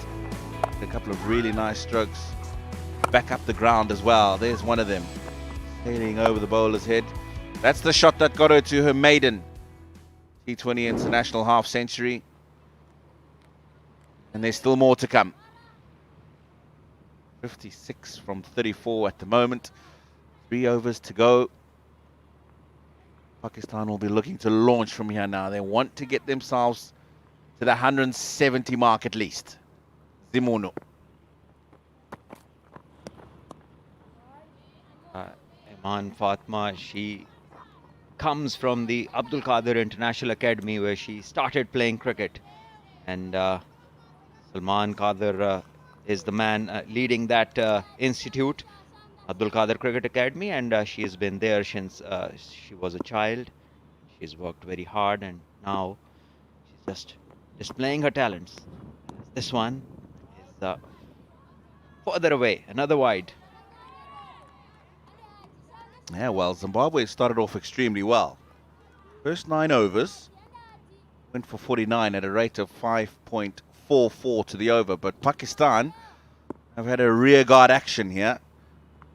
The next 8 overs going for 88 at 11 and over. So that's why these final 3 overs are so crucial for Zimbabwe, the bowlers, and in the field.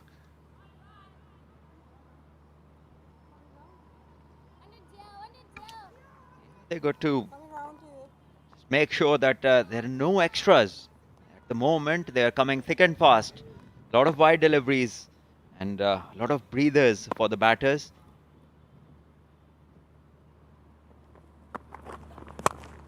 One is struck hard, but there's a fielder at long off, and this is something Zimbabwe would want to avoid. Another misfield, another boundary. Well, this is unnecessary. There's no pressure at all on Christina, and this is what we're talking about. The importance of these final 3 overs. She's done well to ensure she can't get under the ball. Really, that is just a simple collection. And ball back to the bowler. 50 partnership comes up.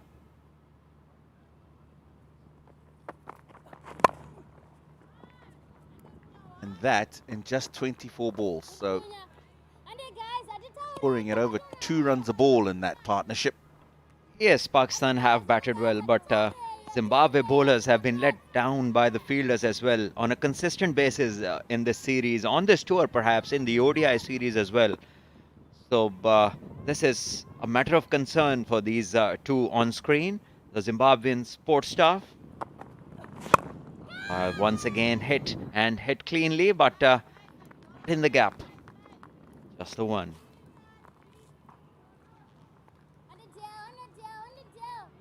Pakistan would want to see a few boundaries on more likely of the 2 to clear them.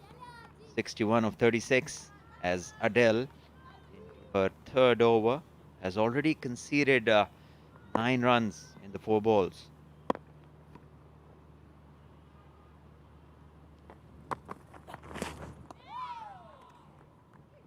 It's well bowled. Good option to come around the wicket first of all. Then bowl it across the right-hander and get it in that block hole length. Very well bowled. Yeah, this is something the Zimbabwean bowlers tried in the last game as well. And with the same field, there's a short fine leg, a square leg, and a mid-wicket in the ring. So the leg side out of the ring is pretty much all empty. And the batter should know which line the bowler is going to bowl. And this is there to hit. Again, a full toss with the field up in the circle is just an invitation for the batter who accepts it. Another boundary. 18 gone. It's 148 for 4.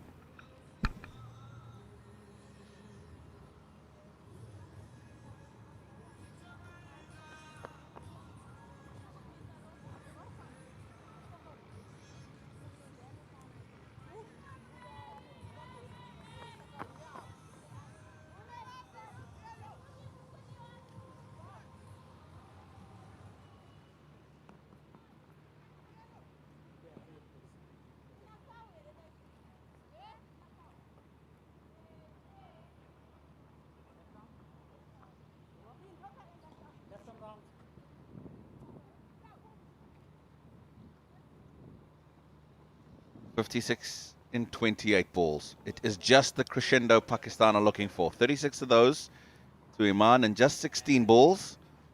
Natalia putting her nicely with 16 from 12. So 2 overs remain.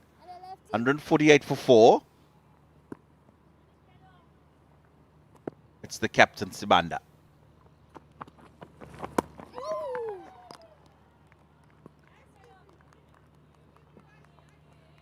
There's a change of tactics. The keeper standing up to Sibanda, the captain.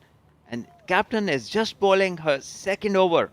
And that is the second last over of the innings. That's strange. It is indeed, especially after the first over that she bowled.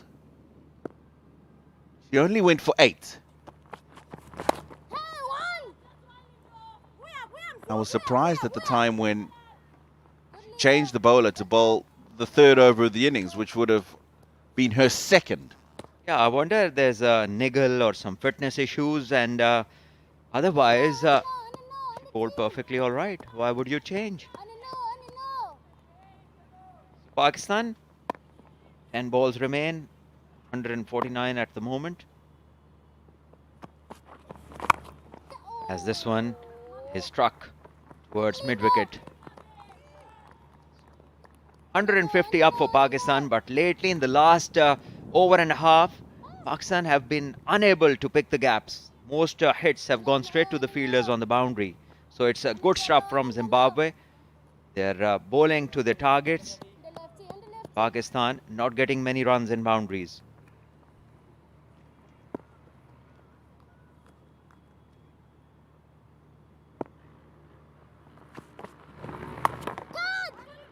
This time it's played over fine and square leg over in the circle. So Natalia making a move, going across towards the offside, moving in line and then placing it to perfection. Zimbabwe needs to expect this. And I say that because, yes, they've got a good ploy to try and bowl outside the line of the off stump, but Spanda's not very quick. So they can get themselves across to the offside, as she's just done, to access the leg side, because there's no fielders on the leg side boundary behind square. So that's just something that Zimbabwe and Sibanda will have to think about. Down! Hit, easy. And no. And below.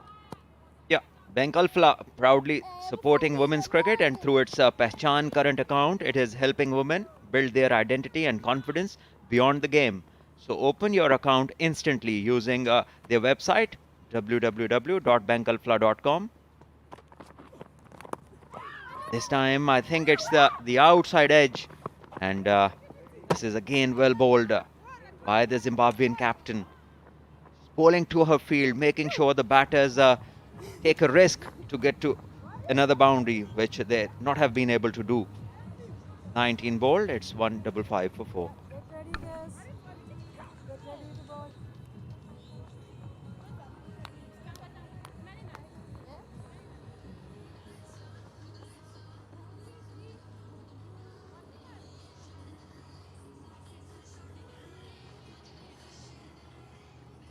Miss you, Nani, man.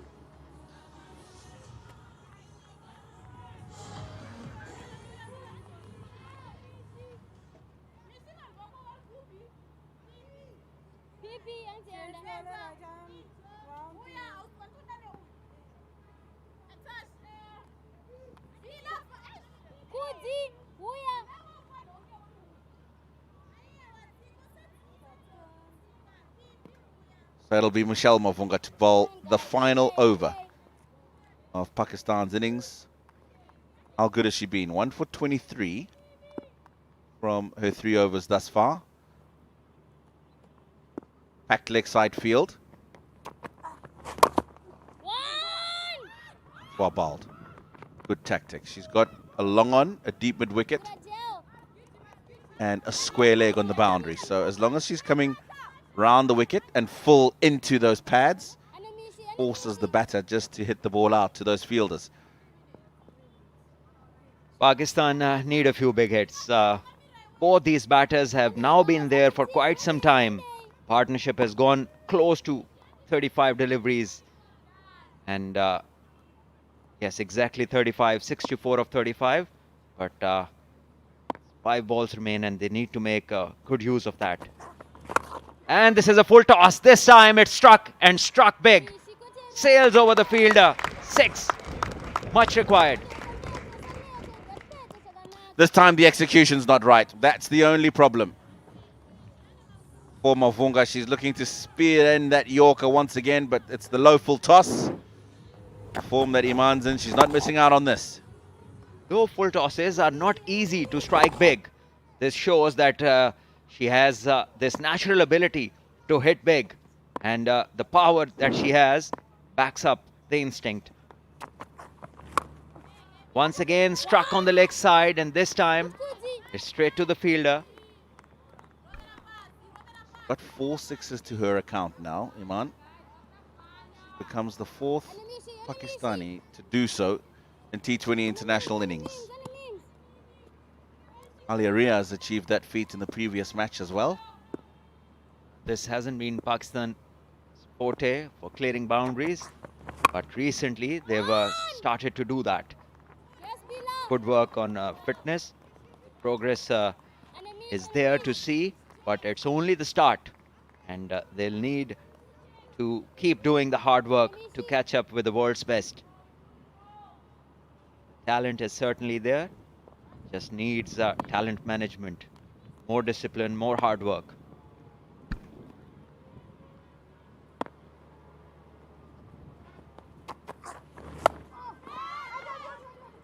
That goes straight up. It's going to land between the 2 converging fielders.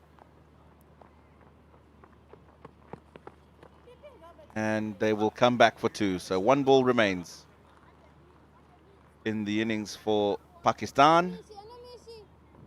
And they breach that 170 mark. Pakistan would already be quite happy with what Iman Fatma has done. She is not a very experienced player, but this 75 of 42, especially when Pakistan didn't have the greatest of starts, is something special. Again, struck, and the fielder underneath misjudges. What should have been a wicket now is a boundary. Annoyance for Michelle Mavunga, and you can understand why. It was an opportunity to take the catch, ensure that Pakistan don't finish on a high with that boundary. Misjudged by Chigora, running in first of all from deep mid-wicket and then realizing that she's gone too far in. They close off the innings with a boundary. They end up 170 for 4. Yeah, wonderful striking this from Iman Fatma. And she single-handedly has taken Pakistan to 170 for 4. She did not get much support from the other end. None of the other batters today looked on song. Only Iman Fatma. And this was much required by herself as well. A key to career which was being looked upon as somebody who can hit big. And now she has arrived. 79 of 43 to her name. Previously 36 to Muniba, 9, 4 and 5 to Gulfiroza Aisha and Iram. And Pakistan were in trouble earlier. Then Natalia coming in, providing the partnership, that stand of 78 runs of 40 deliveries between Iman and Natalia, stabilizing the Pakistan innings and giving the bowlers something good to bowl at. So I'm sure the management, the coaches would be happy with the induction of Iman. Obviously they were looking for a player or 2 to step up and show their skills. And 20 overs the innings, Pakistan ending with 170, 13 extras given by Zimbabweans. Well, that's a much better bowling card to read from a Zimbabwean point of view. Not too many wickets in the columns, but Precious Lindokulte, the spinners, very impressive, as was Mavunga and the captain Sibanda.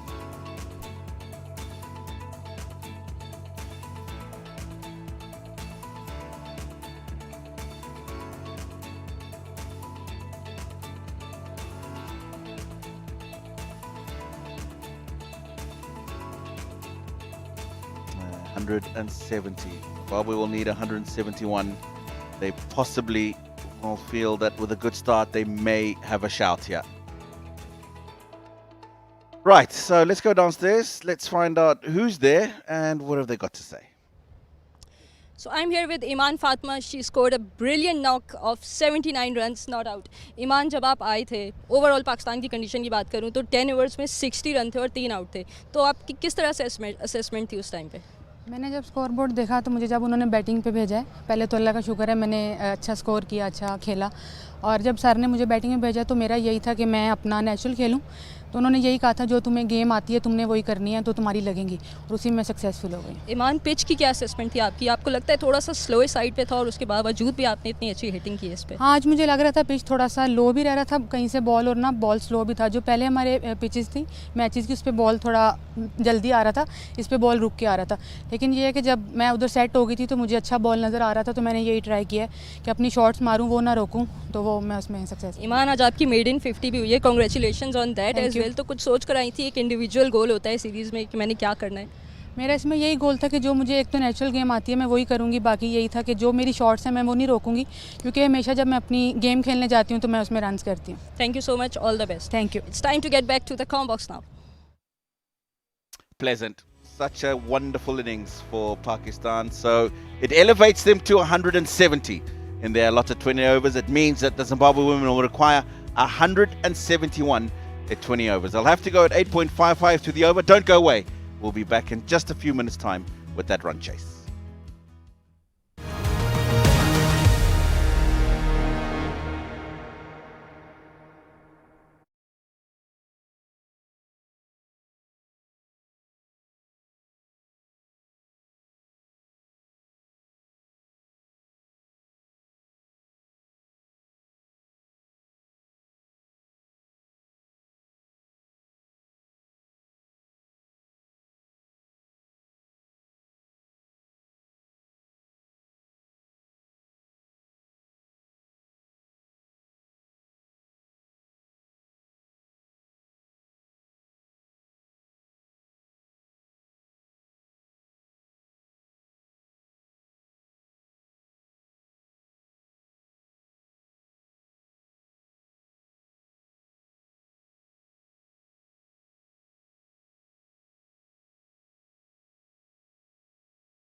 Welcome back to National Bank Stadium.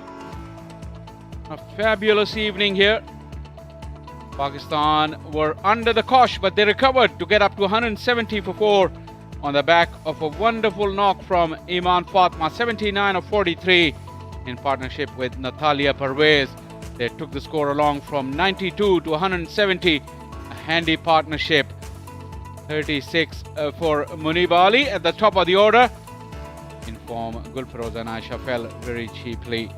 Zimbabwe much better with the ball, just the 13 extras.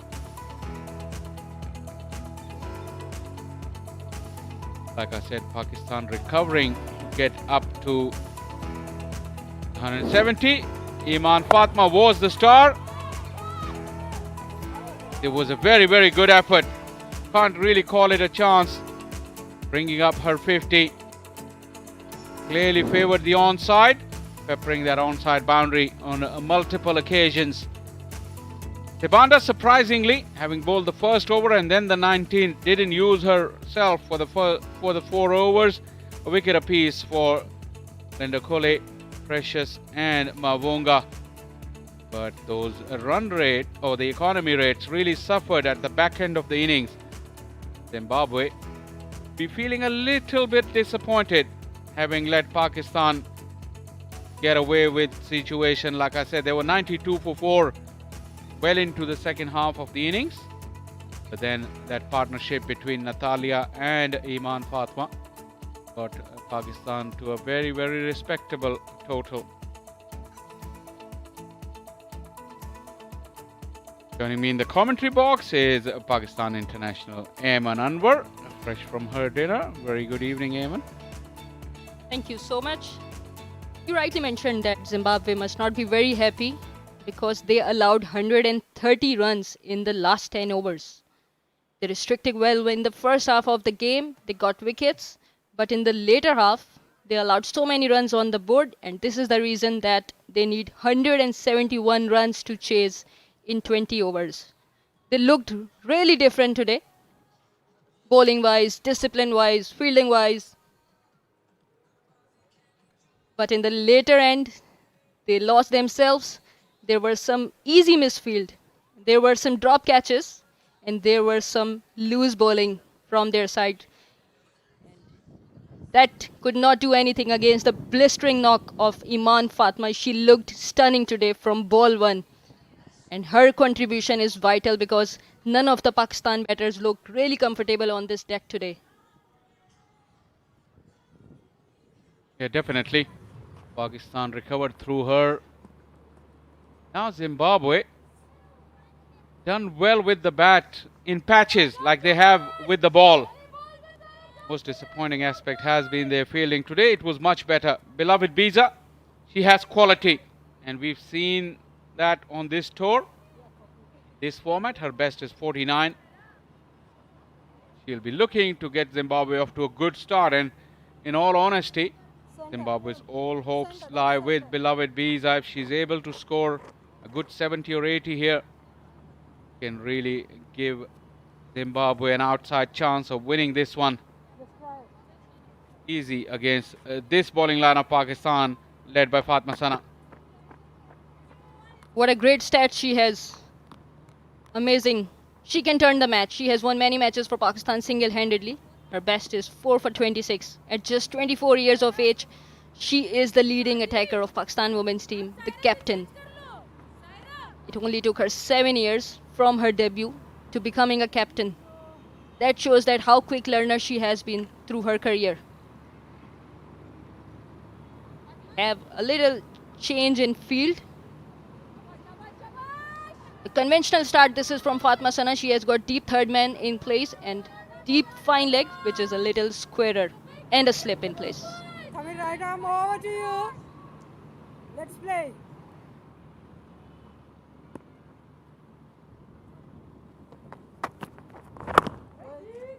Just get this ball to swing in.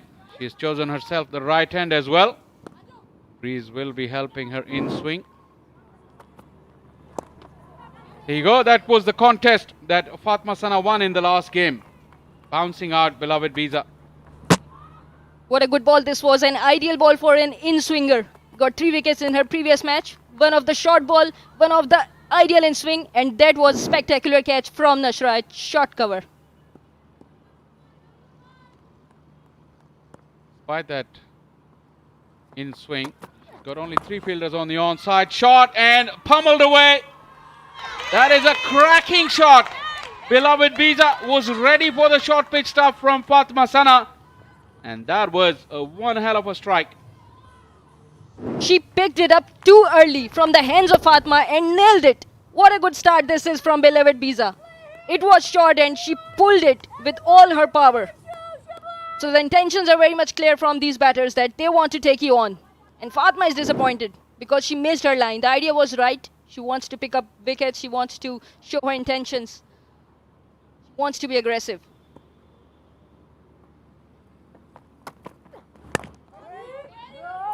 The difference between the previous bouncer and the one in previous game where she got the wicket, like you correctly said, the line and also the height.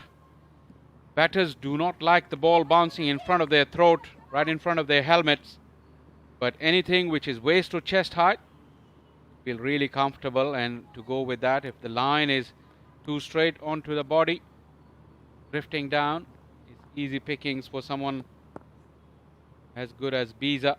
That is a good start for her. That will give her confidence. Good comeback, Fatma Sana.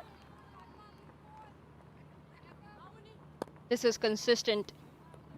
After conceding a 6, she got her length right. She came back on the good length. That is the requirement on this surface. She has to stay there because she has given the runs in this over. Would want to finish it with 6 at most.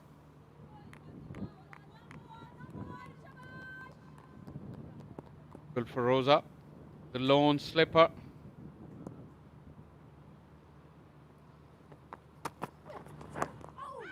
And that ball went to her, but on the bounce. Once again, the idea was right. Keep it slightly shorter in length on the 4th stump, but the ball did not carry to the slip fielder. Gul Feroza it was. Short pitch on the right line. You can afford to do that because it will take some power to hit it across against such a line in length.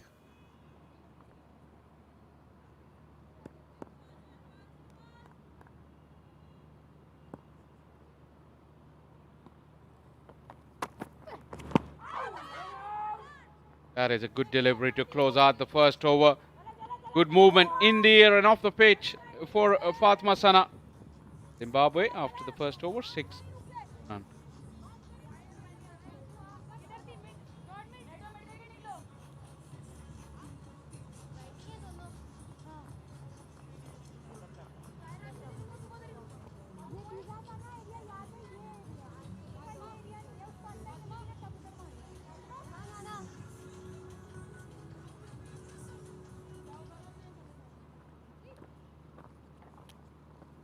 Left arm round.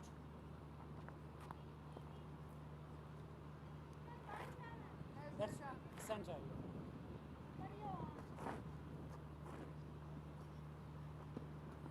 World's number 1 T20I bowler, Sadia Iqbal, with the new ball. And at the top of the broadcast, we did hear her.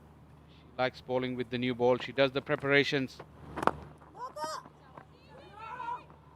That is something the coaches would not recommend. Surely dragging your boot to stop the ball rather than picking up with your hands. She has done it. She has stopped the single. Natasha has just faced her first ball.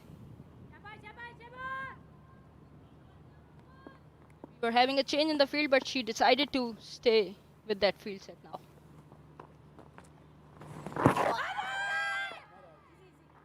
That's her potent delivery coming in, cramping the right-hander.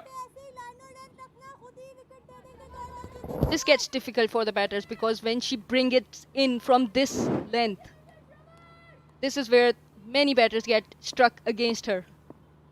That is the ability that is keeping her so consistent in this game. Once again, it was within the stumps, but it was slightly slower in speed. That's why they were able to rotate it. Still getting the ball to zip across on this very slow pitch. You're right. Pitch had more pace in it. He would have gone through the defenses of Natasha. Slow pitch. It will allow time for the batters to adjust. That is very well kept. Muniba Ali moving very, very quickly across. Excellent work with the gloves. She wanted to put an extra effort behind that ball because they were able to maneuver on her good length. So she wanted to bowl it a little faster but missed her line completely while trying to put it very hard. She's clearly aiming for those pads, mixing her pace up. Very clever and skillful. They have got short mid-wicket in place, but they have been able to, batters have been able to get the gap and rate a strike on that. So Sadia might need to adjust that fielder, that where it can be helpful in stopping singles. You won't mind the batters going on to that back foot though. That is exactly what she wants, but I said there is lack of pace in the pitch. Tasha has been able to adjust off the back foot. Maybe a slightly fuller delivery is coming up. The setup has been good. But well played, Natasha. She really got behind it. No wicket for Sadia Iqbal in her first over this time. 2 done, 9 for none.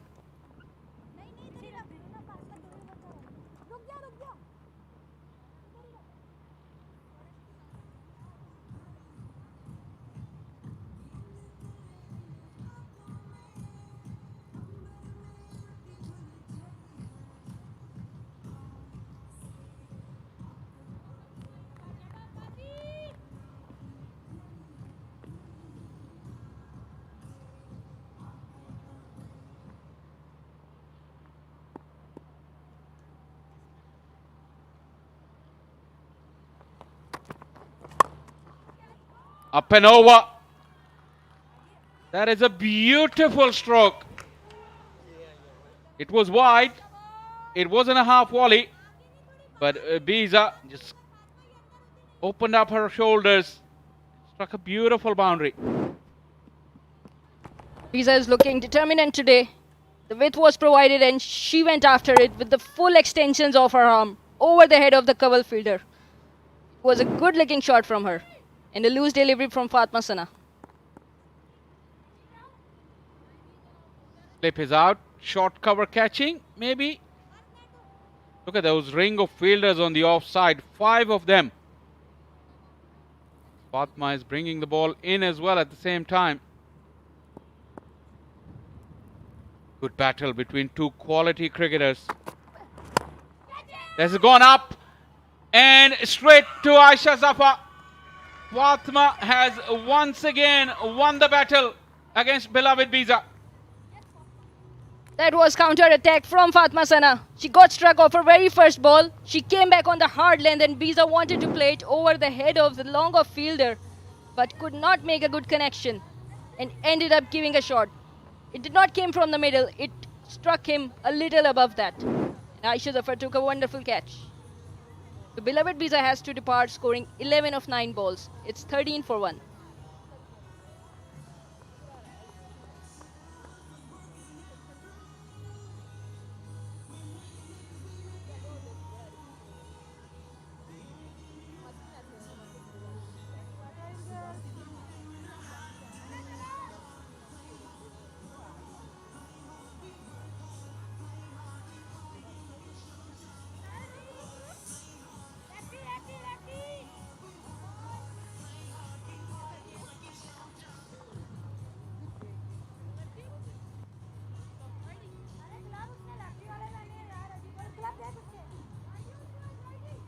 Runia Raro is the new batter in. Will be facing Fatma Sana.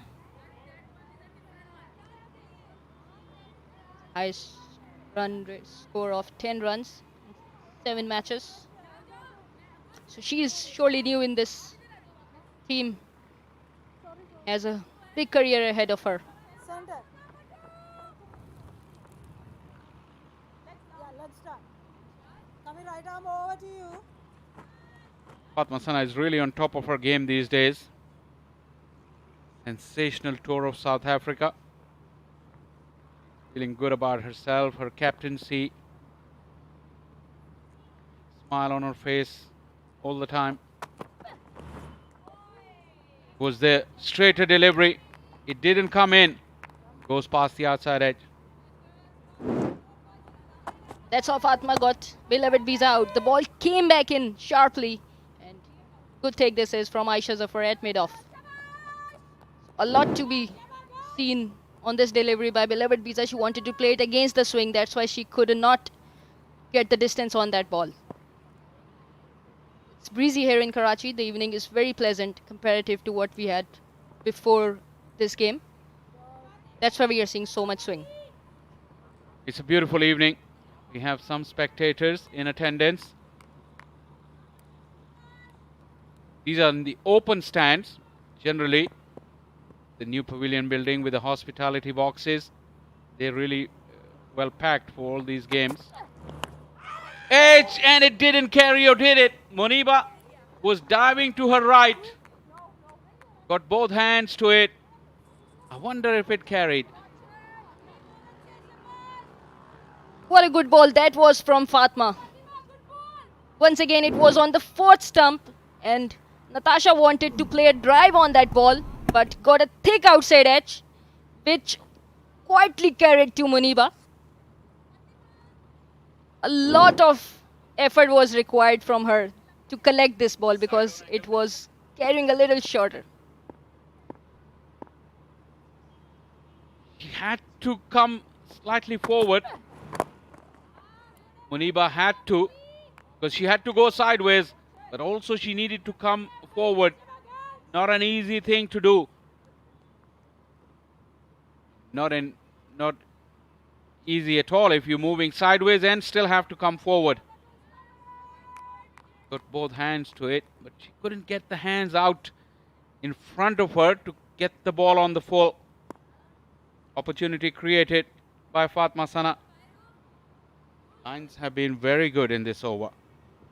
Then she's mixing up the straight delivery with her in-swinger. Keep the batters guessing.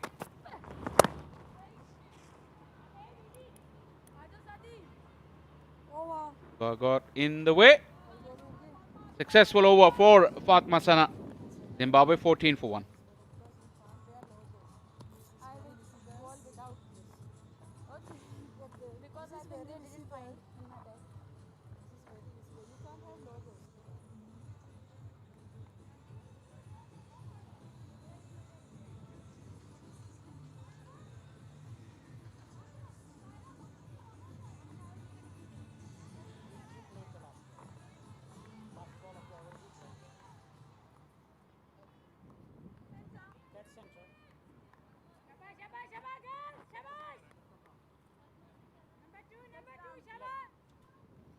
Young fans are here to support their team.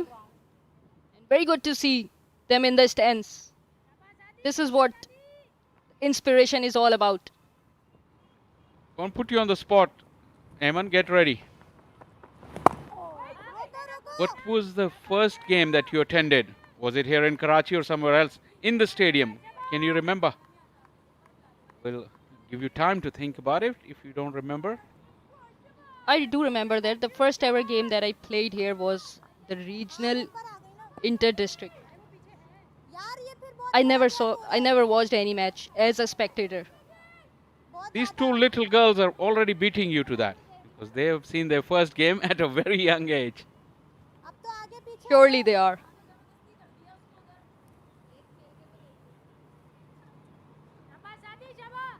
Pretty standard regulation field for Sadia Iqbal. That's a big shout. Shake of the head from umpire Nasser Hussain. What was he thinking? Maybe the impact. That was a good shout from Sadia. But looks like that the impact might be outside the stump. Might have been even closer than what it looked on the first glance. All we know is Sadia is very accurate. Umpire had to make a call. You all know that it's not an easy job. Players are giving in their all. The match is intense and so is the sun. Keep your skin protected with Rivaj SPF 60 sunblock and enjoy the game to the fullest. Pakistan's most trusted sunblock, Rivaj SPF 60. And that is out. Sadia Iqbal gets the wicket. Slowing it up in the air. Ranyararo had to wait for it. Lost her timing. And Iram Javed took a good tumbling catch. Zimbabwe cannot believe it. But they're in a hole once again. Ranyararo surely was a little too early in offering that shot against this ball of Sadia. And good grab this is by Iram Javed. Rolling to her leg side. So Ranyararo has to go scoring just one run of 6 ball. It's 14 for 2.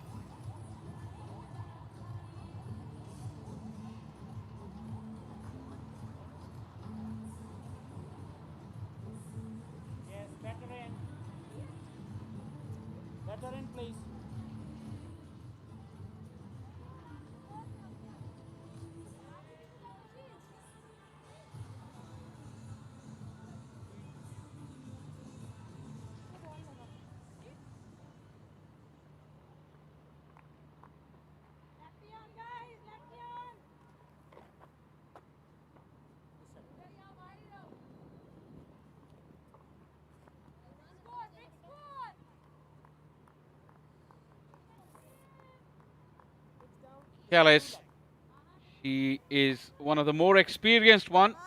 67 games at the age of 20. Scored 4 half centuries. Highest is 70. She's looked good in patches in this series. Did spend some time in the middle on this National Bank Stadium square across the series.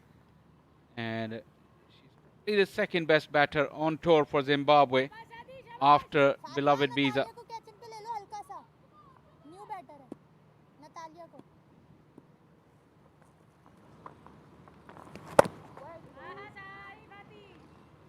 Good start against a new batter.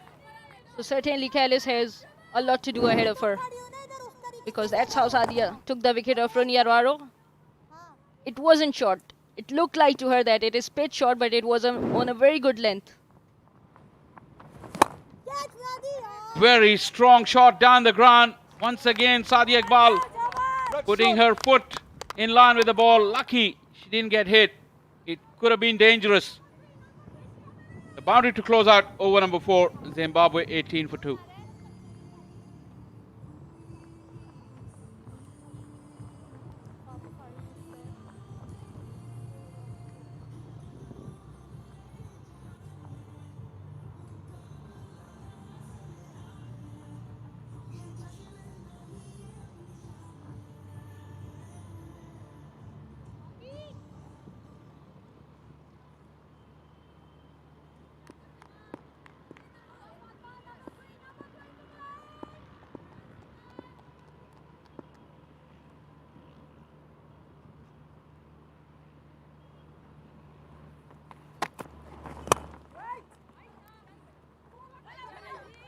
A good run.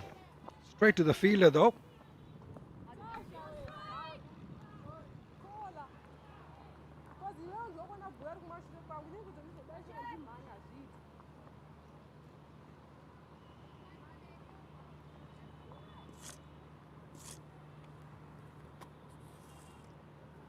A bit of a change in the batting order from Zimbabwe ladies. Kellis coming and playing at number 4. We saw her open the inning in the previous games. I thought it was a good idea having beloved Biza up the order. She was in a good touch. She looked good also. Kainat Imtiaz alongside me. But that really didn't work. Well, at the very beginning, I thought it is going to work because she had some explosive start. But it's very unfortunate. Was not able to time it well because she needed some efforts from the other end as well. A lot of pressure on her at the very beginning of the innings. Through for 4. Kellis is in some red hot form. She likes hitting in those areas and did it quite comfortably this time through extra cover for 4. Well, it's also about the pace Fatma is offering on the ball, hitting the deck hard, and this time punching it where the gaps are. Yeah, we've seen her hit some boundaries with some power. Her alongside beloved Visa, these two batters have been really good for Zimbabwe ladies. Just they need to just carry on batting for a longer period of time. That's just not happened for them. Oh no. Through Muniba's hands, one extra run given. With the wide, yes, of course. Yeah, she's had a tough night, Muniba Ali.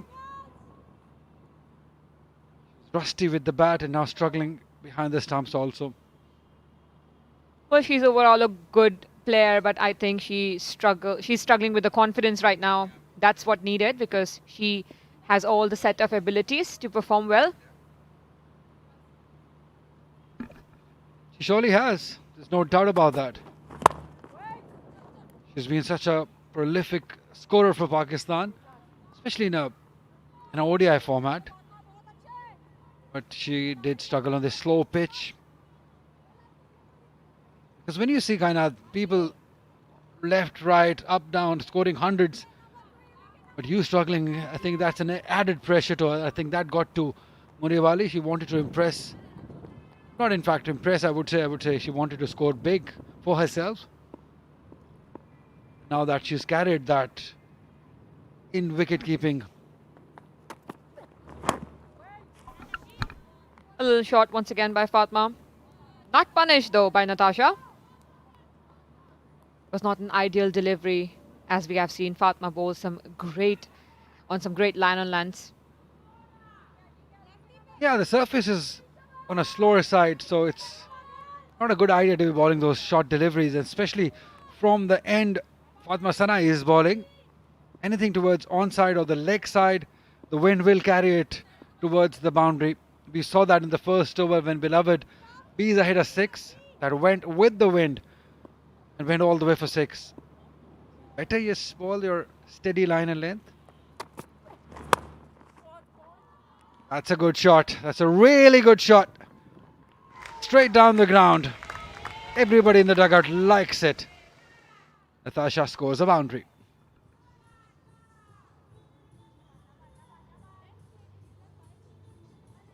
Well, absolutely. Well, Fatma, I think if she gives a little bit of air to the ball, she might get a little bit of extra swing. Right area to pick. No fielder on the boundary.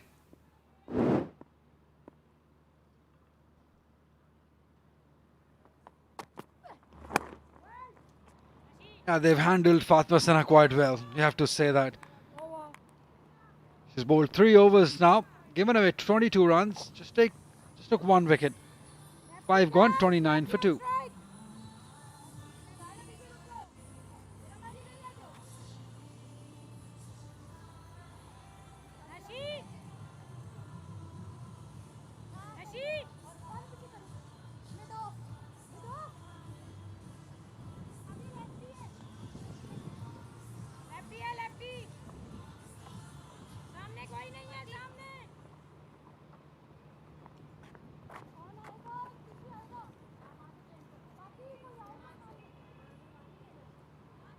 Yeah, not much difference.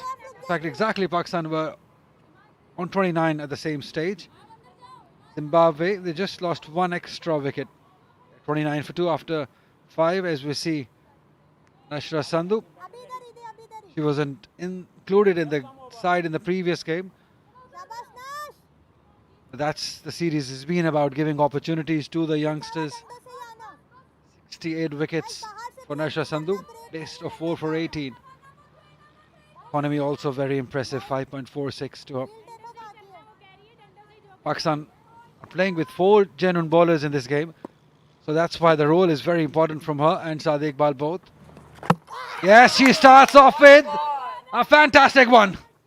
Callis could not really read it. Wonder what she was thinking, just left a simple straight incoming delivery. Well, that's it. That's absolute brilliant start by Nashra Sandhu. From the very first ball, she knew the ball is going to turn. With the pitch we have, the spinners are going to come heavily in play. Absolutely brilliant.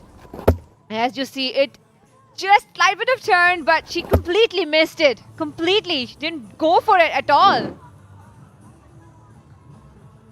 Disappointment. Two main disappointment. Khalid goes for 8. It's 29 for 3.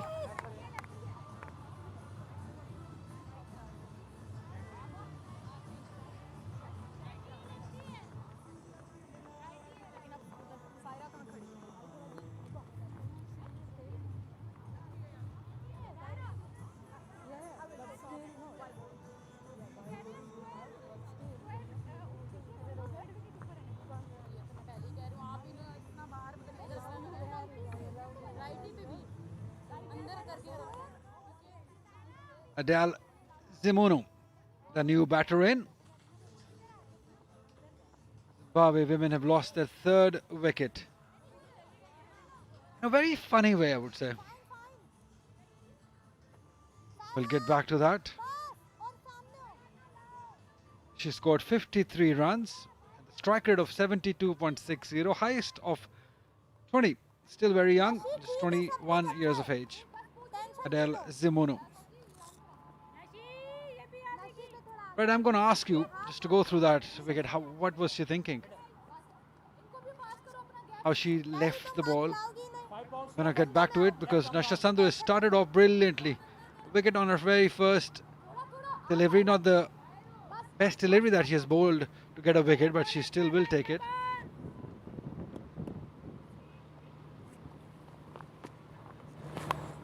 Another chance, but no, gone away towards 3rd. Doesn't have enough to go to the boundary. Tuba and Gulfiroz are both give it a good chase. Couple of runs. Right, Kanat. Well, it can be two things. Either she thought the ball is going to go away from her, or rather she just didn't have an idea of where the wickets are. Well, it can be both things. Possibility for both. It's about getting the guard as well. Maybe she took the leg guard rather than the middle guard. So she didn't have the idea where the ball's going to end. And maybe she was waiting for the ball to just turn away from her. Rather, the ball was a little straighter or just turn a little bit towards her. And that's called not knowing where the off stump is.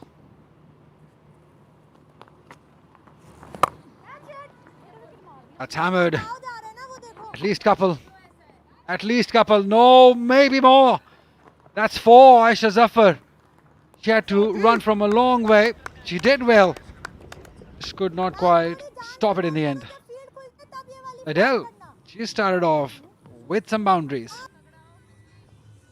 Well, they're going to need more of these kind of shots at regular intervals. But it was a good shot though, because her intention was very clear that she wants to hit a boundary. Good efforts by Aisha, but a little slow in the field, I believe.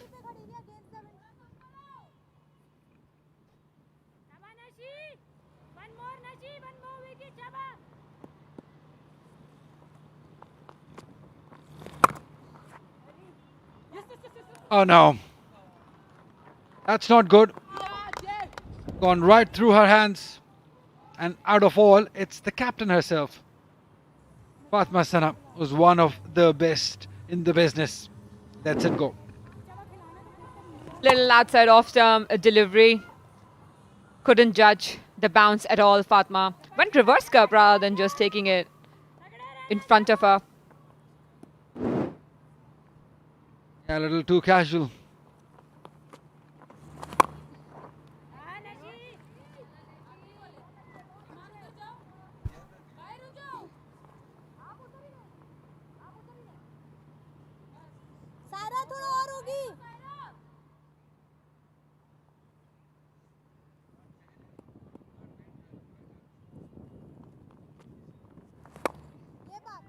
Yeah, the intent is quite clear from Adele. I think the role given to her is just to be positive.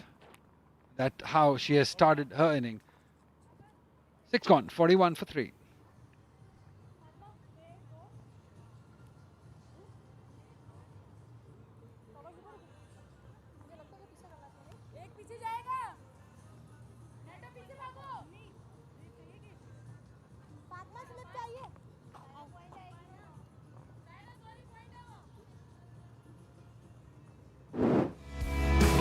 Alright, that's the power play for Zimbabwe. Fatmasana started off with a short pitch delivery, making sure they score a couple of runs as well. But unfortunate, Biza started really well for Zimbabwe, but lost a wicket too early in the innings. Second wicket with a great catch, and Sadia tried to attack Sadia as well. Couple of boundaries from the offside and towards the straight as well. But lastly, Nashra striking for the third wicket. Overall, the power play was very mixed. If they hadn't lost 3 wickets, the power play was okay. Well, the way things have gone in the series, it surely is a good power play for Zimbabwe. As we see now, Tuba Hassan in action, 26 wickets to her. Bowled really well in the previous game.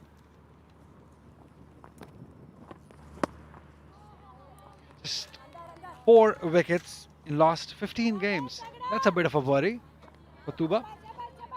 Well, absolutely. Right after she got injured, when she came back, the performance has not been up to the mark so far. Even though she is a good bowler, but she's still losing the charisma that she had when she started her international career. Absolutely. The first time I saw a ball was against Sri Lanka. She took a fifer in that game. Very impressive appeal. No, says umpire. She took a fifer in that game. That happened in Karachi, South End ground. You were playing in that game? Great memories, and this one was very close, I tell you. Very close. She was giving the ball air. She was bowling much slower.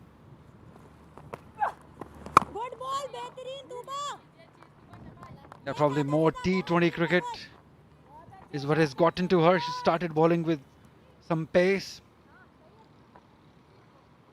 Yeah, lots of credit to the support staff of Pakistan. Mr. Reem Sumbul, the physio, working very hard to keep these girls fit. You all should be appreciated and talked about. It's been very hot here in Karachi. Keeping all the girls fit, it's a task.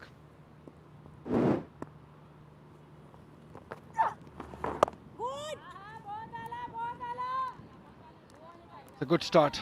Just a couple of runs. Just not picking her, probably, the pace. Yeah. Very serious looking. Dug out another boundary in the gap. Full toss. Yeah, the inconsistency in the line, in the length, and the pace. It's really hurting Tuba. 7 gone, 47 for 3.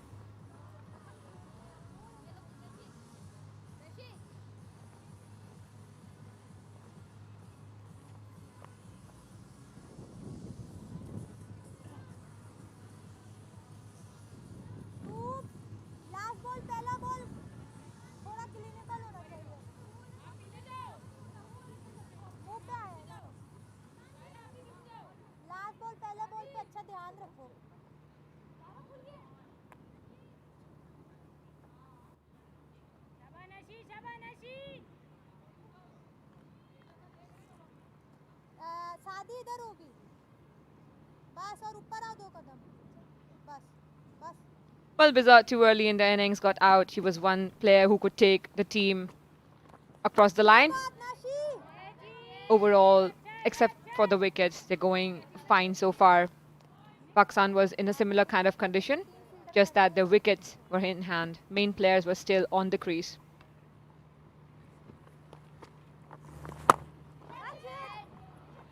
This one, and it's taken on the boundary. Natalia Perez was the fielder. Very easy catching. Didn't have to move much. The ball came right onto her. Nashra Sandhu taking another wicket.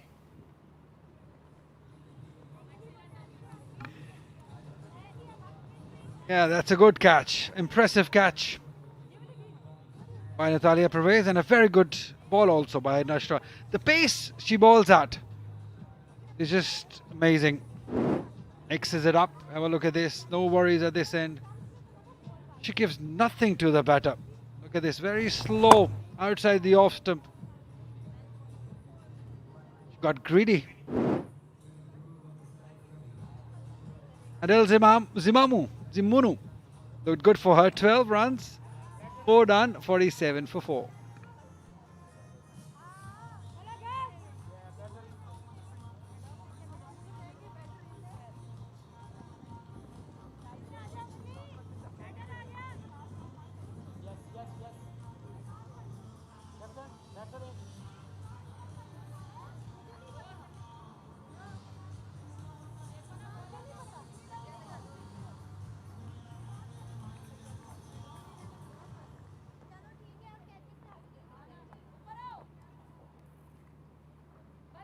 That's Mumbai. The next batter in. Slip and plays for Nashra. Shot cover for the catching. Good attacking field. I see mid wicket up in the circle. Catching as well. 4 balls left. Left arm round. Oh, right. Nashi good. Well, the way Nashra bowls is always, because as we see, it's too greedy. You want to go after her most of the time, but she got a good field placement mostly throughout the games. She knows where she's bowling and where the ball can go. Once again, this one turned away.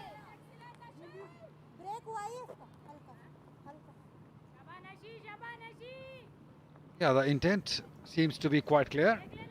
Go out there, express yourself, enjoy yourself.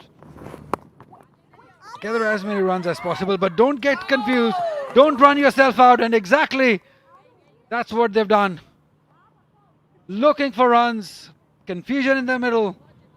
Good throw by Truba. The wicketkeeper making no mistake. Tuba did what Aroob does. Excellent fielding on the point area. Good throws are very important when you're fielding in that region. As you see, she just wanted to time it well.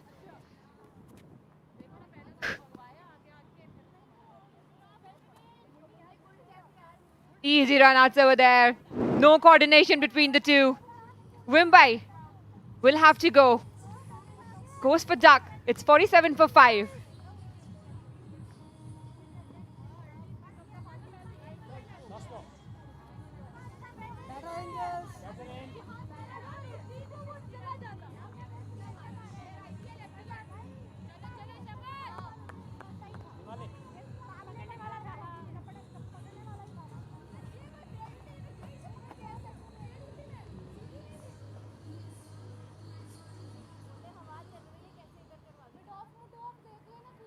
Fatima catching पे रहो फातिमा सही जगह से कर रही है left arm round 1 ball left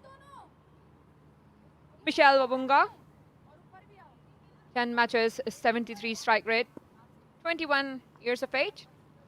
A lot of youngsters in Zimbabwean squad. That was almost in her hands. But that has gone over the head for 4. That's a good start by Mavunga. Yeah, that's what she's thinking. She was very close. She thinks that the fielder should have taken it. Zimbabwe brings up their 50, 51 for 5 after 8.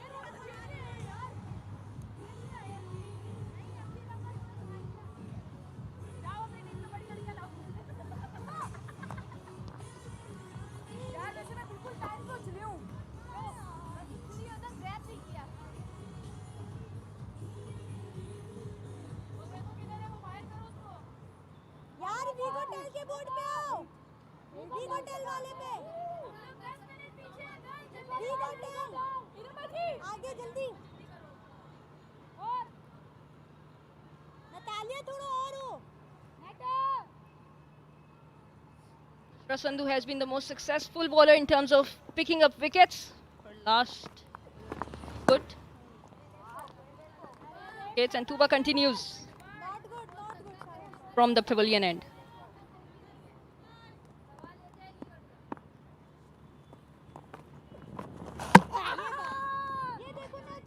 What a good ball that was from Tuba, right on the stumps. So Tuba has done what Nashra did an over ago. He has provided another wicket. So half of the Zimbabwe cricket team has gone back into the pavilion. Wanted to play a cross bat shot, but it was on the off stump. Natasha, this time getting out bowled after scoring 10 runs. Zimbabwe innings now tattering 6 for 51.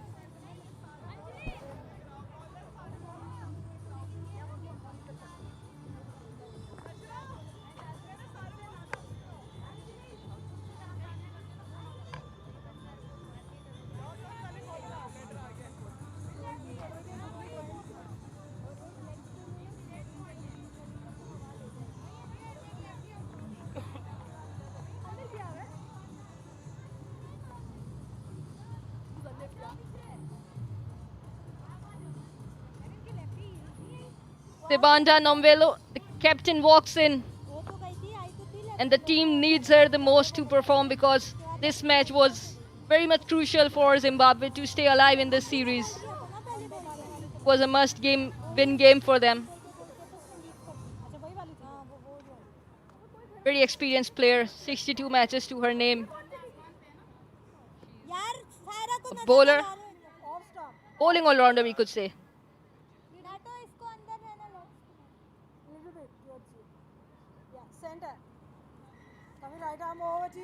Who has got slip in place. Attacking field set for the captain of Zimbabwe cricket team. But at the same time, she has got long on in place as well. She surely wants to invite the batter on the front foot.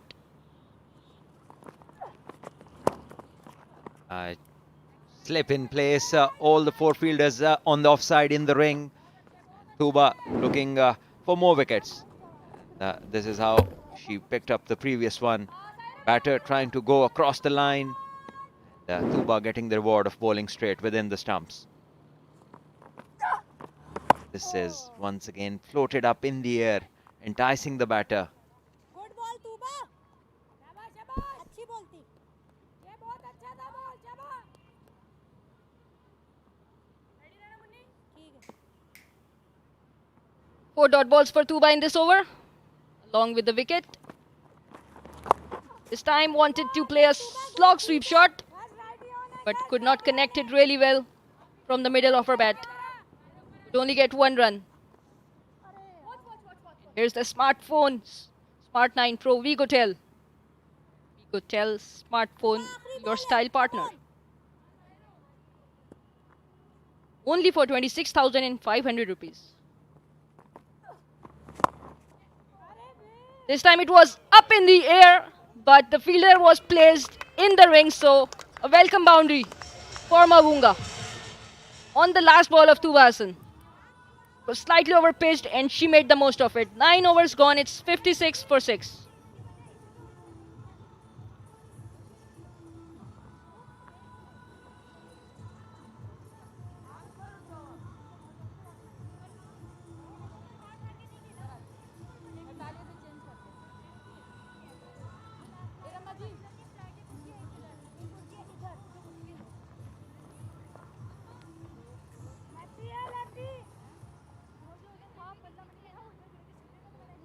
At this stage, Pakistan were 49 for 3.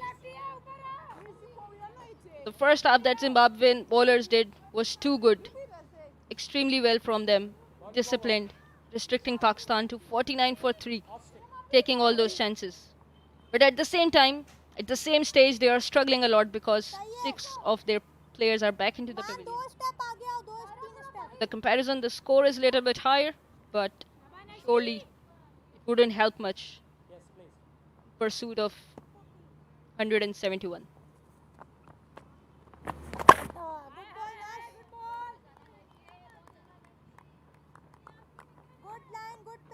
Sebanda, she's the leader of the pack, captain of Zimbabwe women's team, and she bowls with the new ball, bats left-handed, and we saw in the previous game she just stood firm, and in one of the games in the ODI series where she batted for quite a lot. Just have a look. Both gloves she is wearing is without the thumb protection, and this can be deadly dangerous. If you get hit on the thumb, you can lose it and get it fractured.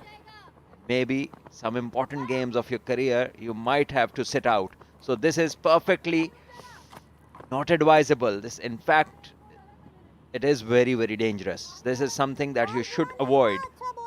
We don't know the reason why she's wearing both hands, one from the right-handers pair and one from the left-handers pair. मर्जी है जो से मर्जी है Very strange. This is the first time I've seen somebody do that.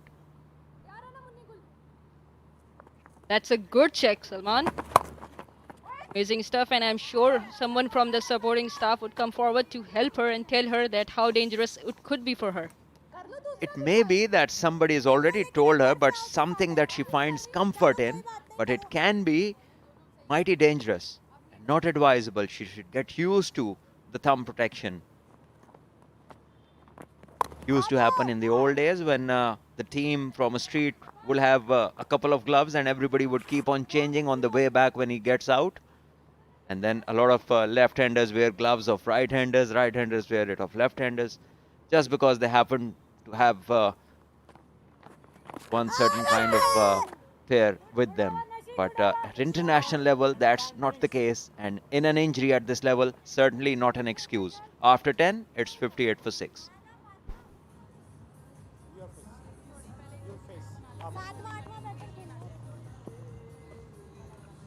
Now it's time for the drinks break.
How Zimbabwe batted since they came in.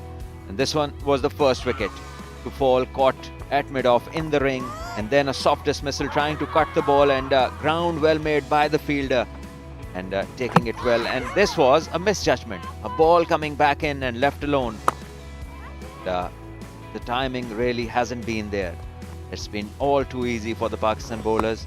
Credit to the fielders that they've taken everything, and this was a miscommunication, misunderstanding. Then straight a one, you miss, I hit, or Tuba.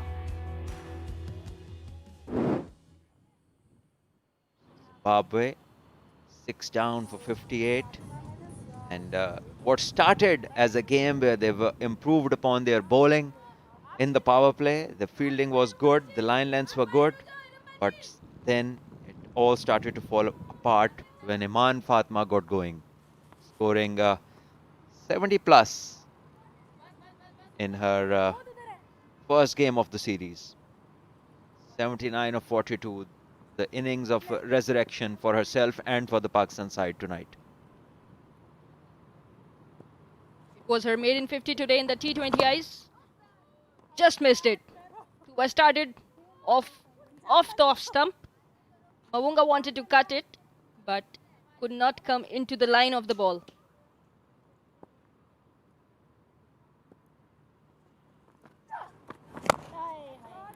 Was tossed up in the air.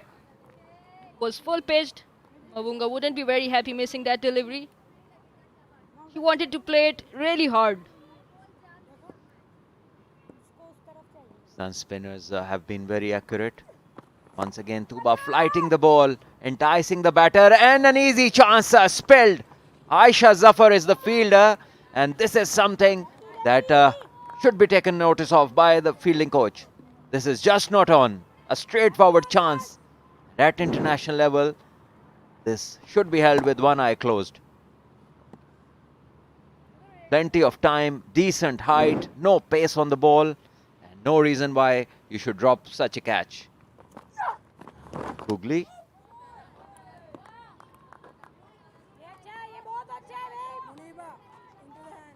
I'm sure Sibada didn't read it the way you did.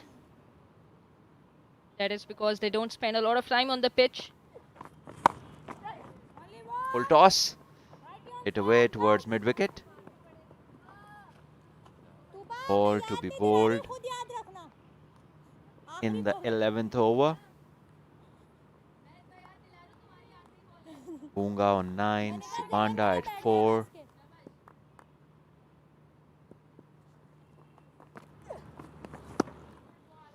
Dot ball to finish the 11th. 60 for 6, Zimbabwe.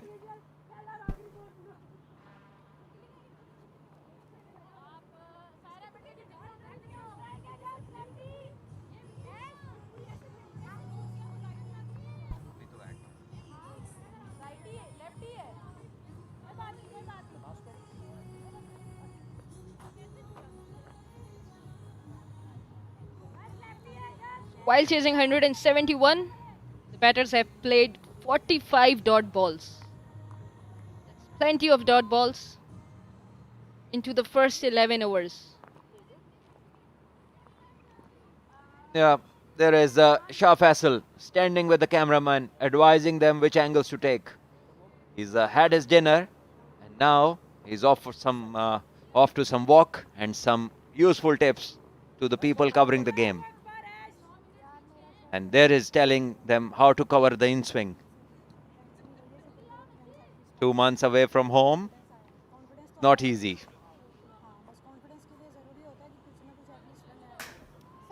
Meanwhile, we have a change in the bowling. Aisha Zafar has been brought into the attack by the captain Fatma Sana.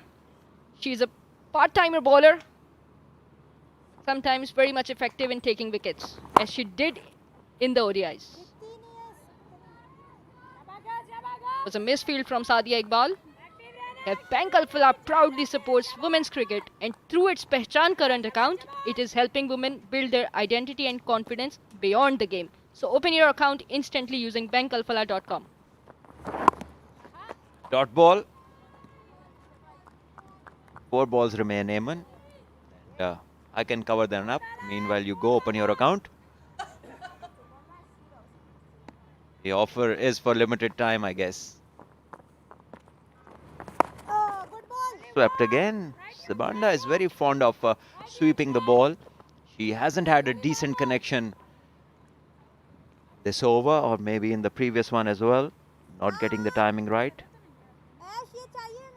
But I'm sure this young Zimbabwean team, they will learn a lot via this tour. They've had a tough time. Pakistan have played well. Aisha now with the ball in hand. Scored the second fastest, or the fastest rather, the fastest century from a Pakistani women cricketer. And she gets the middle stump now. 7th wicket down, straight one. And Mavunga plays all around it. Doesn't get any bat on it. And it hits the top of middle stump as 7th wicket for Zimbabwe goes down. Surely it was a soft dismissal. All she did was to keep her line and length on the spot. And Mavunga missed it completely. No feet movement from her side. Nothing offered at all. But Aisha has done what she was brought for. She has picked up Mavunga for 9 runs. It's 61 for 7.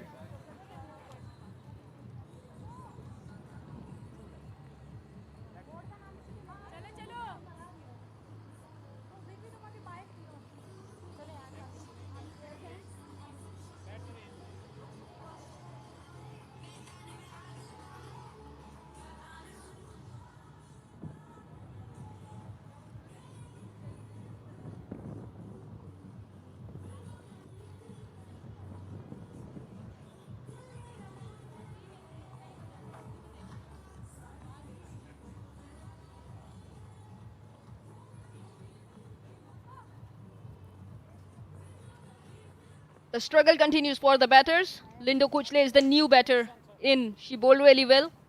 Got 1 wicket into her spell. Has a decent average of 18 runs into her 31 games. To lose to a new batter. It was a very loose delivery from Aisha. Lucky that it has been saved at the boundary rope. When you pick up a wicket, then there's every reason to keep bowling the same line and length. But this one was just off length. Luckily for her, didn't go to the boundary. Once again, foolish ball, not properly dealt with. 12 overs gone. It's 63 for 7.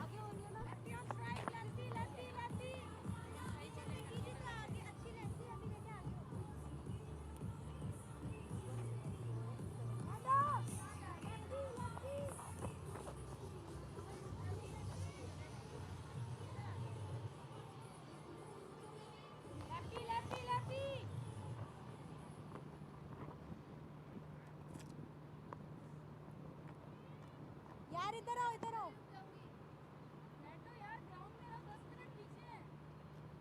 अंदर हो ना बस बस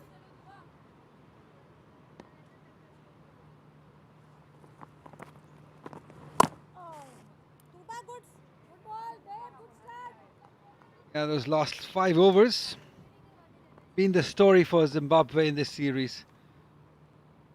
Lost lots of wickets, scored almost nothing. This one is swept nicely, but straight to the field. I've been joined by Tina Mawoyo, somebody who's disappointed with his performance. Just need to ask you this, what happens after 7 overs? First 7 overs of the game, Zimbabwe were on top on both the games. Then something happens, something changes in the intensity or the energy. Well, it depends whether you're batting or bowling. Obviously, if it's a power play, it's a lot easier to be scoring runs at that stage of the innings. And as you come into the latter part of the innings, the middle part, then you've got to work on that middle game. And that's something that Zimbabwe definitely has to work on. It's a bit too much hit or miss. And when they get bogged down a little bit, then the only thing they've got to go to is the big shot. But if the bowling is accurate, the bowling is decent, and the fielding has been, then it's very difficult for them to get the ball away. In terms of bowling, I thought I was very impressed with the way they went about the bowling department this morning. They had a plan and they bowled to it. This evening, I beg your pardon, not morning.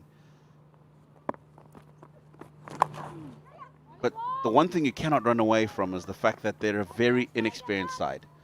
So they need to be playing not just at this level, but a level below this, and a lot more, so that they can learn how to prepare themselves for the next level. So that'll take time.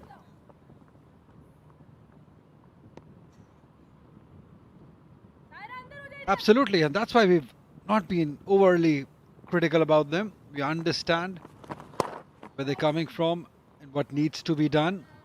This is just a learning phase for them.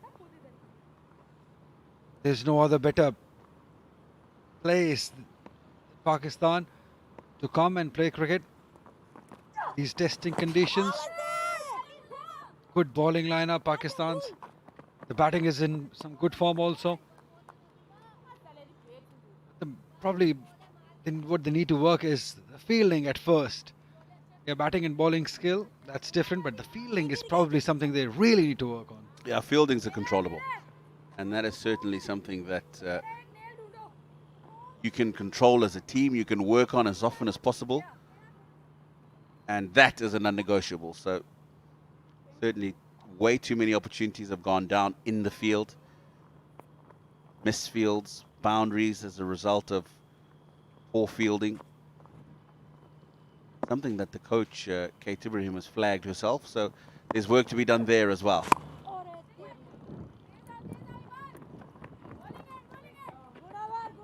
67 for 7.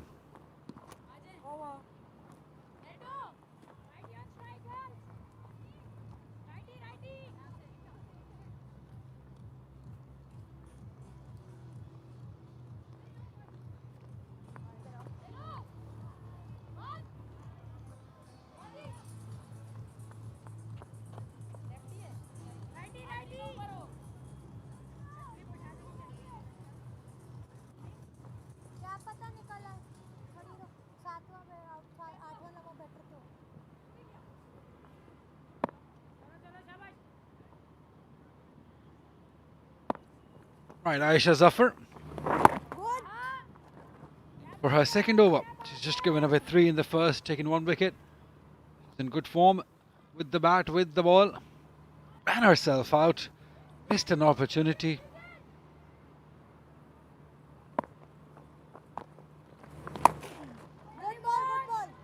They've decided they're going to sweep anything that's pitched up. Both Ndukule and Sibanda. Yeah, coming back to the same point about fielding of Zimbabwe. Had they taken their chances, I mean, especially in the one days also, anyone who scored century, they've been given opportunities. 2 catches dropped. In fact, 3 catches dropped in the first inning of Sada Shams. Then after those 2, Gulfiroza been dropped, she's go on to score 100. 12 catches in total in the one-day series only.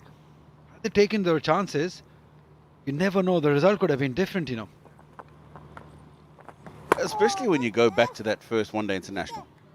Of course, Zimbabwe lost heavily, but you're quite right in what you say. Because they ended up chasing 330, could easily have been at 270. And you don't know how that would have started, the batting innings I'm talking about, and what confidence they may have got coming out of that. Righty on strike, guys. Righty on strike, Muni. Yes. Yeah, certainly they needed to be more smart than that. Talking about smartness, Vigotel. Vigotel smartphones, your style partner.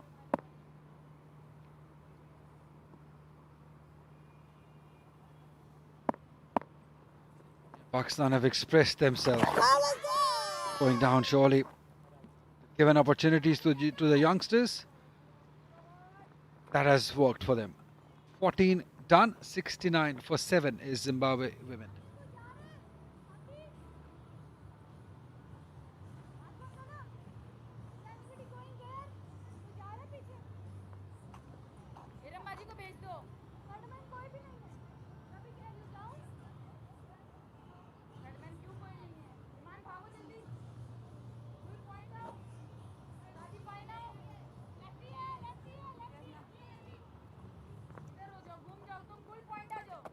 Yeah, lots to think about for that group.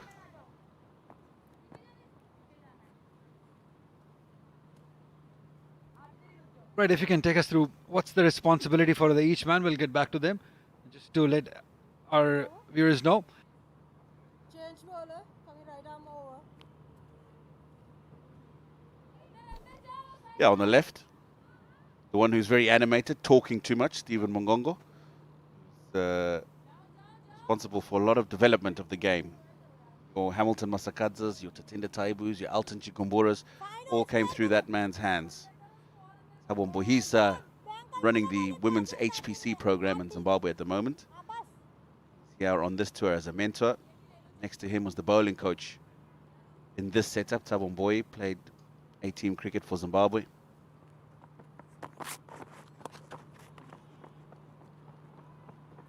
She's strong there, but not enough on it to get to the boundary. She missed out on that opportunity though. It's a very gentle delivery on the leg side. She could have put it anywhere on the leg side. Hit it straight to the field. Natalia Pervez bowled well in the previous game. Got a couple of wickets there. Good to see some people in witnessing this game. She'll bowl those steady deliveries within the stumps. Doesn't have much pace, but she's very disciplined as far as her line and length are concerned. A good all-round cricketer she is.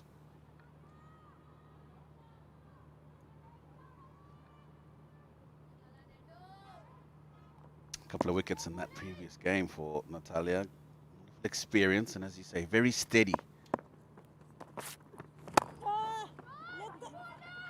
That's it. Firmly for 4. They need more of it. Yeah, they all like it. One by one. Each boundary being cheered in the dugout. This one is just slightly overpitched. It's a good option from Lindo Kulche. She's dragged it leg side just so that she gets it past the bowler. With mid on in the circle, she had enough force to get it past it.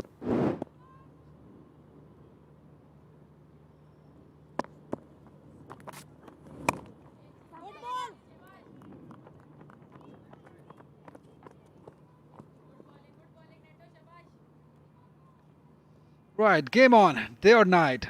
Stadium lights are on, but UV rays don't switch off. Your skin doesn't get a break, so keep it protected with Pakistan's most trusted Rivaj SPF 60 sunblock.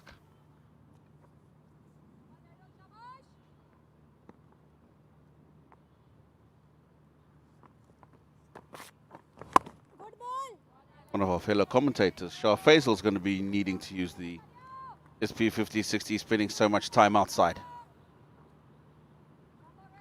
Definitely. The amount of walk is done, especially in the T20Is. Almost walked for what, 10 rounds before the match starts even. He was there in the gym in the afternoon also. A heavy breakfast. Needs to digest that. Takes a whole day of walk to do that. 7 off the over. 76 for 7.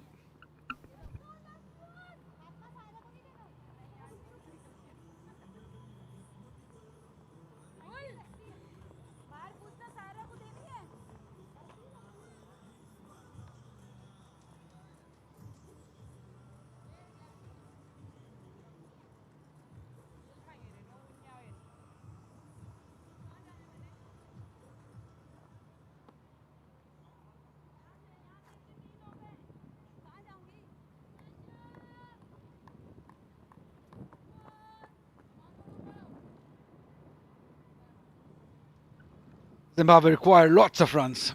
95 of them, of 30 deliveries. Pitched up. A little too full again from Aisha Zafar. She's very lucky. Our fellow commentator in the house. Ruj Mumtaz. She's here witnessing this game. Must be a very proud person watching her women cricket grow. She's been selector once, Pakistan women. So now seeing women cricket progress, yeah, it's a good feeling. Is she a former captain as well? She is, isn't she? Yeah.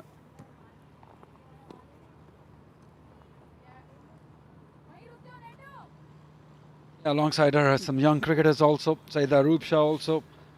We saw in the one-day side, there's Yusra Amir, another wicket-keeper batter, very talented. Very young she is. Back we had the chief selector also, not chief selector, but one of the selectors of women's. So they're a very happy bunch with the progress, with where the team is going.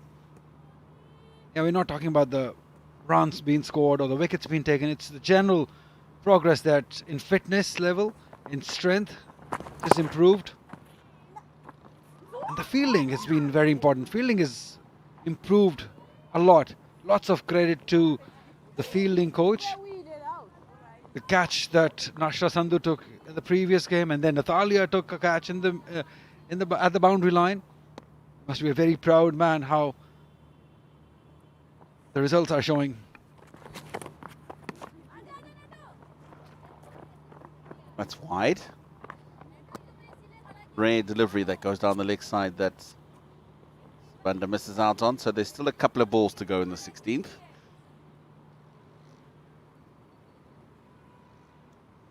Yeah, there he is on the right. Mr. Abdul Majid, the fielding coach.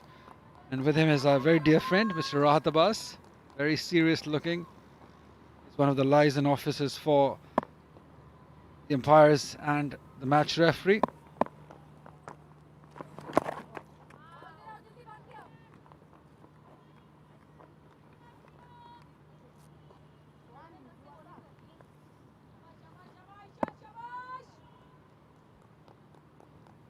One thing I like about them is they all enjoy, they all keep on laughing. We don't see them very tense or very disappointed by the look. Don't want that extra pressure on the team. 16 gone, 81 for 7.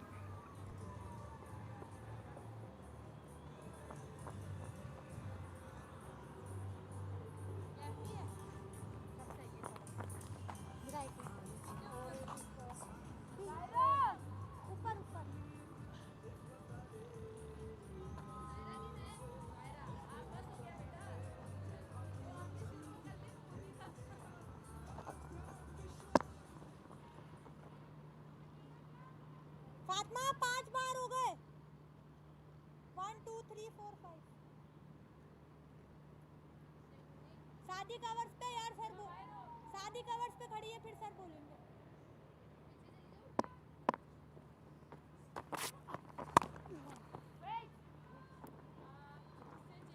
Saira को ऊपर बुला लो ना Natty to continue.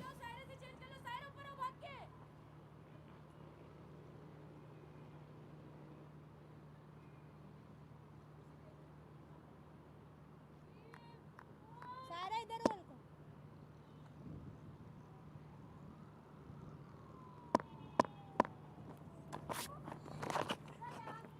She has been wavered throughout her last and this over. She's still struggling to find a good line, even though the Pakistan side is completely on top.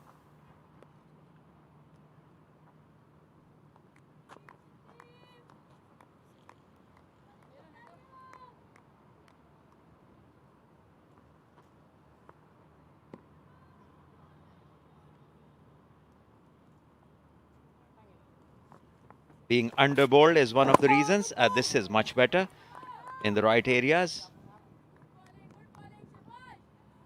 Pakistan know that they've got their series wrapped up, and they're just trying a few options, different options. We saw changes in the team today in the playing 11, in the batting order.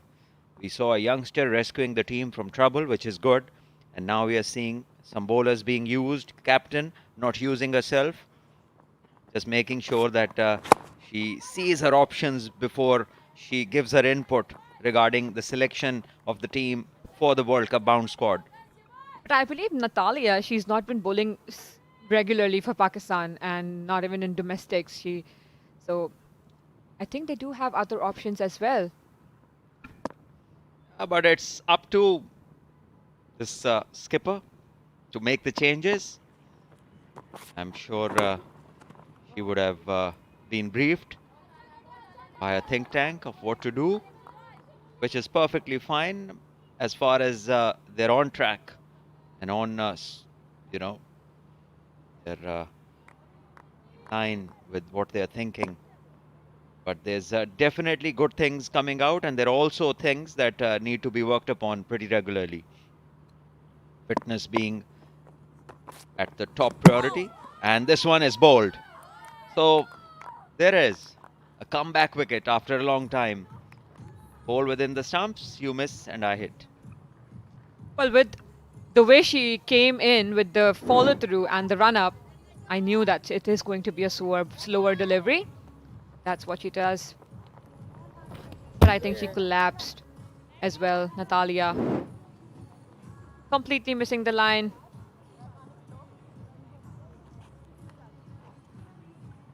Lindokol, Mabhero. 12 she got of 16, and it's 8 for 83.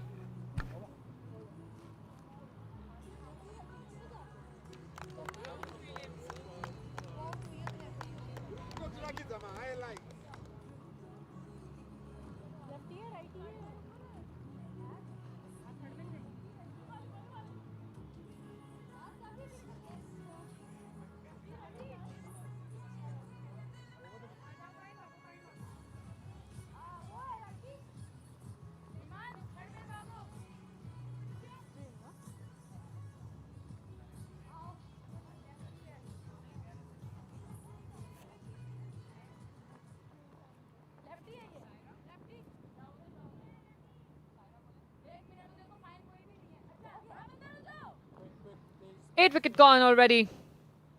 Just 3 more overs to go. It's Saira Jabin. New bowler to bowl. What's the time? 42? Yeah, 42 is the cut-off time.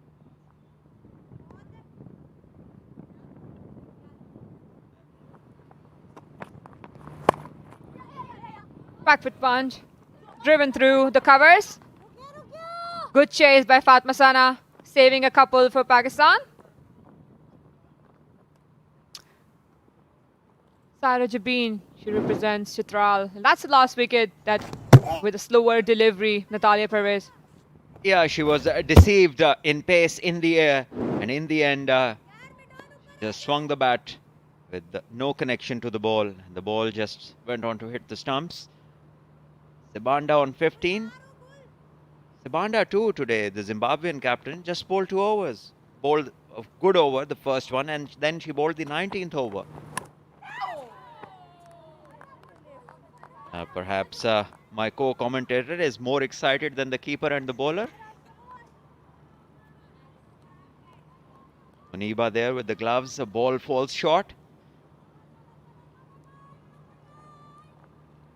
Well, that catch might be good for Muniba's confidence. That's why I was really excited.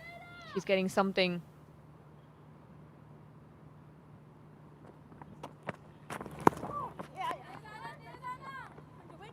Down on the knee and sweeps one. 85 moves to 86 with the single. The Saira bowling a first over. Another young Pakistan seam bowler. Playing her second international. This is struck well and timed well too. And this will race to the boundary. Kudzai comes in and strikes one right from the middle of the bat, down the ground. The safest place to hit. They're still trying to score maximum. The highest is 120 while chasing, so they might want to cross that in the couple of overs remaining.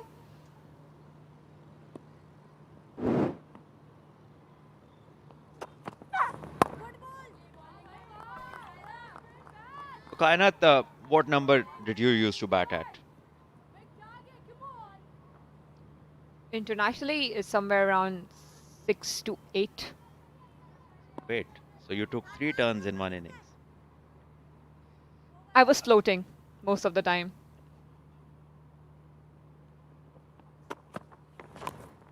Once again tries to grow across the line, but no connection. Dot ball to finish the 18th. It's 90 for 8.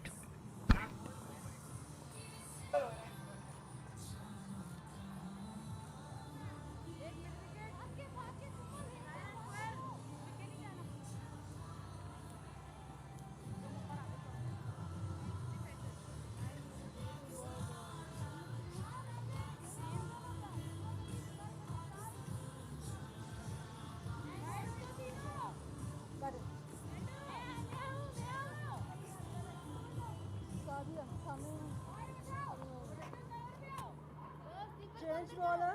This time over to you. जल्दी से करा दो, time कम रह गया.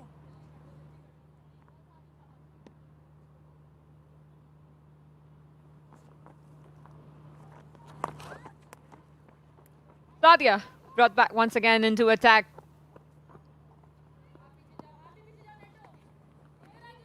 Probably he wants to take some wickets as well. All the bowlers love picking up wickets. And why not? This is their job to do. Kudzai on 4, Sibanda on 17.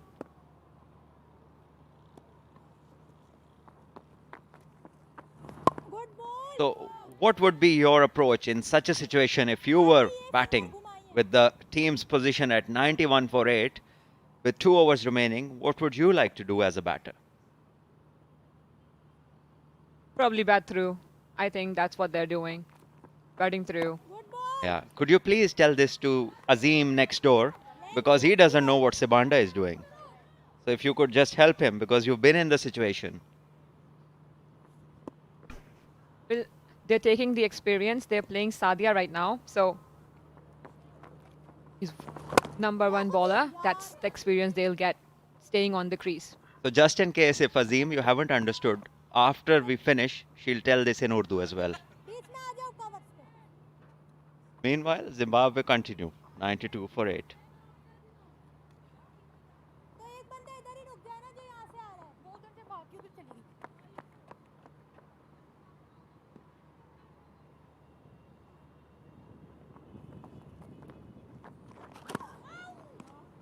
Very close to the leg stump, still given a wide, but mighty close to that leg stump.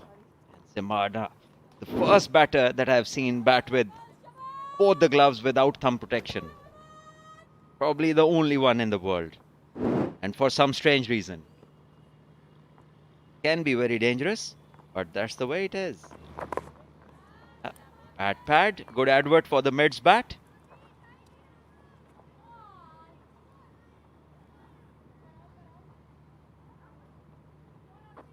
Golden patch in the gloves, matching the kits.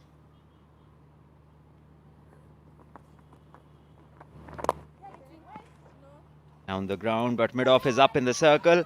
Closes the 19th over with the dot. Zimbabwe 93 for 8.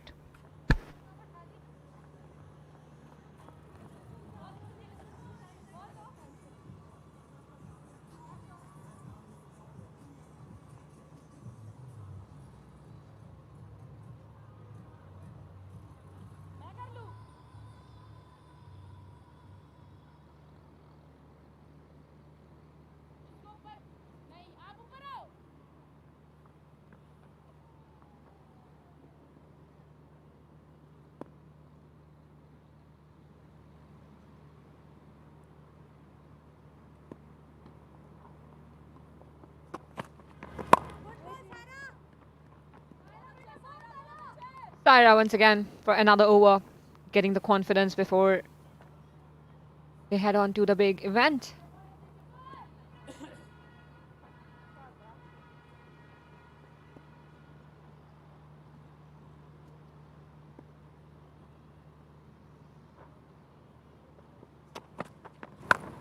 Struck and struck extremely well from the middle of the bat, and that goes to the boundary on the bounce. And coach is happy. And look at those mustaches. Mr. Nasser Hussain looks very Aussie. Full stretch of the arms, swinging and making a good connection. Probably was against the wind, that's why I didn't go for a 6. Had it been on the other side of the ground, it could have gone out much easily. And this one is up in the air, but into a vacant space. Maybe they can get to 100.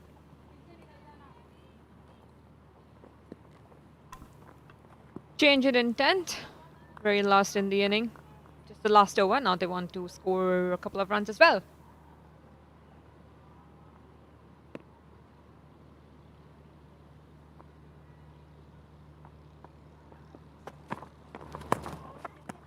Wow. Another try of hitting it on the leg side, but didn't get the timing. So just a couple of balls remain in this Zimbabwean chase, which is far from being close to the Pakistan total, which was 170 runs, and the target being 171. Zimbabwe 98 for 8. Struggling effort. Oh. And this one was bowled, was going to be a wide, but in the end the batter decided to just put some bat to it. Another boundary signaled by the very Aussie Nasser Hussain. With that, it's 100 up for Zimbabwe. Very late in the innings, but just touching the bat at the very end. Another bad delivery by Saira.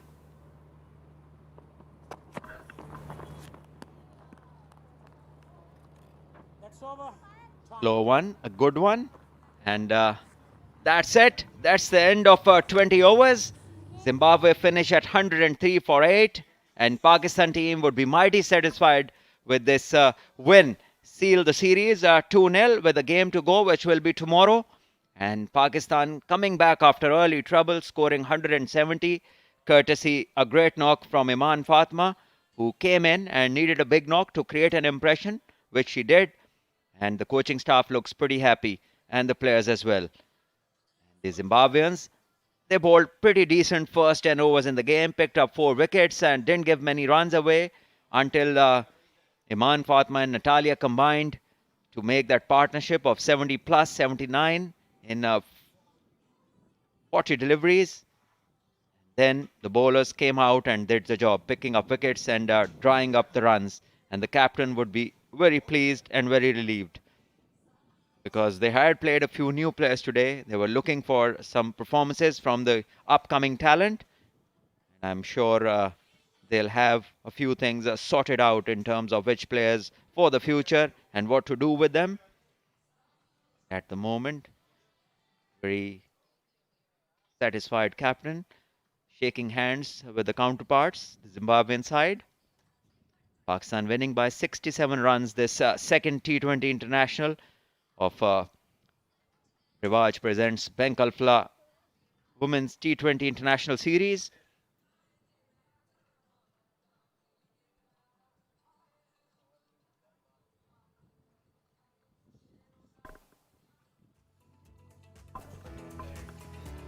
Congratulations to the Pakistani side for winning the series, but a lot to learn from today's game, as there were a couple of lapses, especially when you talk about batting side. New players were sent in to perform, but I think Pakistan still need to have a better hold of the game. Overall, it's a good win for Pakistan. A couple of youngsters getting good talented players that they have known. Yeah, this is the batting card for Zimbabwe women, and nothing of notice over there.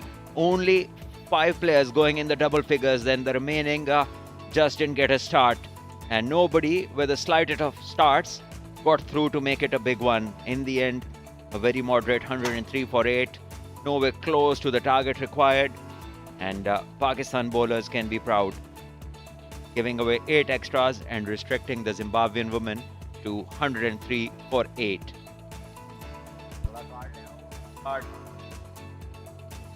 And the bowling card for women, Pakistan team, it's Fatma Sana, the captain, 3 overs 22 runs, a wicket. Sadia 3 overs 10 runs, very good economy, picking up 1 wicket. Nashra picking up 2, giving away 18 of 3, and Tuba 4 overs 17 for 1. Aisha and Natalia both picking up a wicket each and being very economical at the same time. Saira the most expensive, going for 17 over 2, but that didn't matter in the end. Pakistan winning by 67 runs.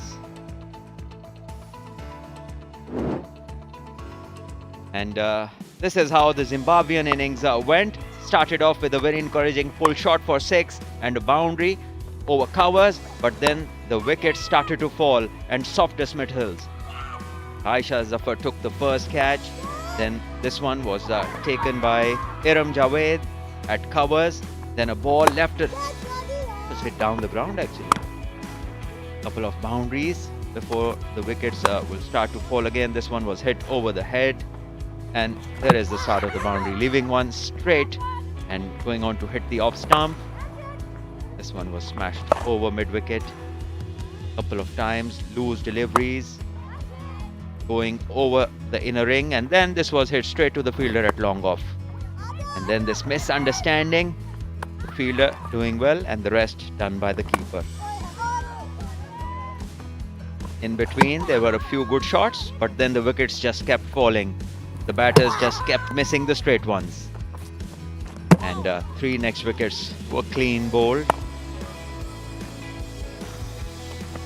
And in the end we saw some clean strikes from the Zimbabwean batters, taking the score over 100, and in the end Pakistan win the game. This is the match summary. Iman's innings stands out, 79 of 43, 79 not out, that is. Muniba getting a start, not going for a big one, getting out on 36. Natalia 24 not out in the end.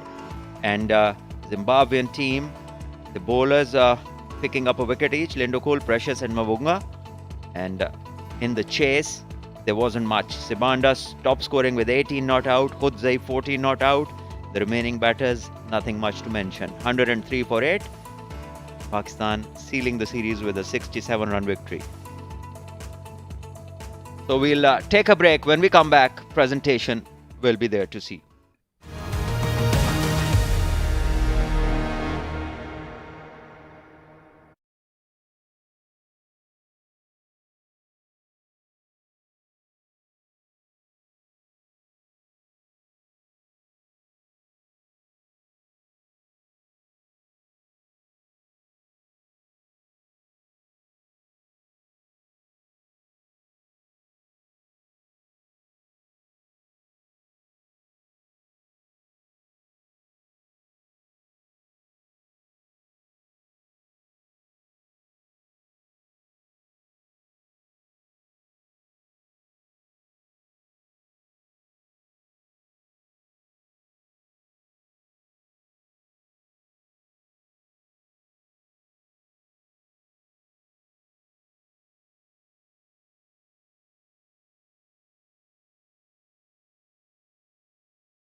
Yes, another night, another very commanding performance by Team Pakistan as they beat Zimbabwe ladies by 67 runs in the second T20I of Rivaj presents Bank Alphala T20 series. And welcome to the post-match presentation. In the post-match presentation party, we have a surprise for you. We've got the former captain, Pakistan women cricket team, and the current commentator, Miss Uruj Mumtaz Khan, with us. Very glad to have you here with us. First up, the player of the match for her wonderful inning, 79 of 43, Iman Fatma. Mr. Uruj will hand over a beautiful trophy for our brilliant inning. 10 fours, 4 sixes for Iman Fatma. क्या हाल है? ठीक, कैसा feel कर रही है? सबसे पहले ये बताइए. पहले तो अल्लाह का शुक्र है, मैंने काफ़ी अच्छा खेला और अच्छा फील कर रही हूँ कि स्कोर किया, थोड़ा मेरा फ्लो चला है तो उसके लिए. फ्लो की आप जब बात करती हैं तो बहुत सिंपल लगती हैं. अब अपनी टेक्निक को जब आप बॉल को देखती हैं, बड़ी हिट लगाती हैं, तो क्या माइंडसेट होता है आपका? तो मेरा यही था कि मैं अपना जाके नेचुरल खेलूँ जो मुझे आता है, तो उसमें हमेशा मैं सक्सेसफुल रही हूँ. तो मेरे यही होता है मैं अपनी नेचुरल गेम खेलूँ. और अगर हम बात करें कि पहली आपकी 50 इस लेवल पे, घर पे सब बहुत खुश होंगे और आप आई एम श्योर जितने लोग देख रहे होंगे वो भी बहुत खुश होंगे. हाँ जी, काफ़ी घर वाले खुश होंगे. पहली 50 है और मुझे भी अच्छा लगा थोड़ा कि मेरा स्कोर हो रहा है, तो आगे इंशाल्लाह इसी को कैरी करूँगी. कहीं कोई प्रेशर था जब आप बैटिंग करने गए थे क्योंकि विकेट्स गिर गए थे, तो क्या कोई माइंड सेट चेंज था कि मैं थोड़ा रोक के खेल लूँ या थोड़ा बहुत गुजार लूँ विकेट में? स्टार्ट में थोड़ा सा था क्योंकि मेरा पहला मैच था, तो ये भी था स्कोर करना है और अच्छा खेलना है. बट ये है कि जब मैंने विकेट्स गिरी भी थी, लेकिन मुझे यही था कि मैं अपना नेचुरल करूँगी तो हम मैच भी जीतेंगे और मैं अच्छा भी करूँगी. किसको क्रेडिट देंगे आप अपनी सक्सेस का? ये मैं अपनी मामा को डेडिकेट करती हूँ. उनके मेरी यहाँ तक आने के पीछे उनका बहुत हाथ. Wonderful. Congratulations. Very well played once again. Thank you. That was our player of the match, Iman Fatma, for her 79 runs. Now, time to talk to the losing captain first for Zimbabwe, Nomvelo Sibanda.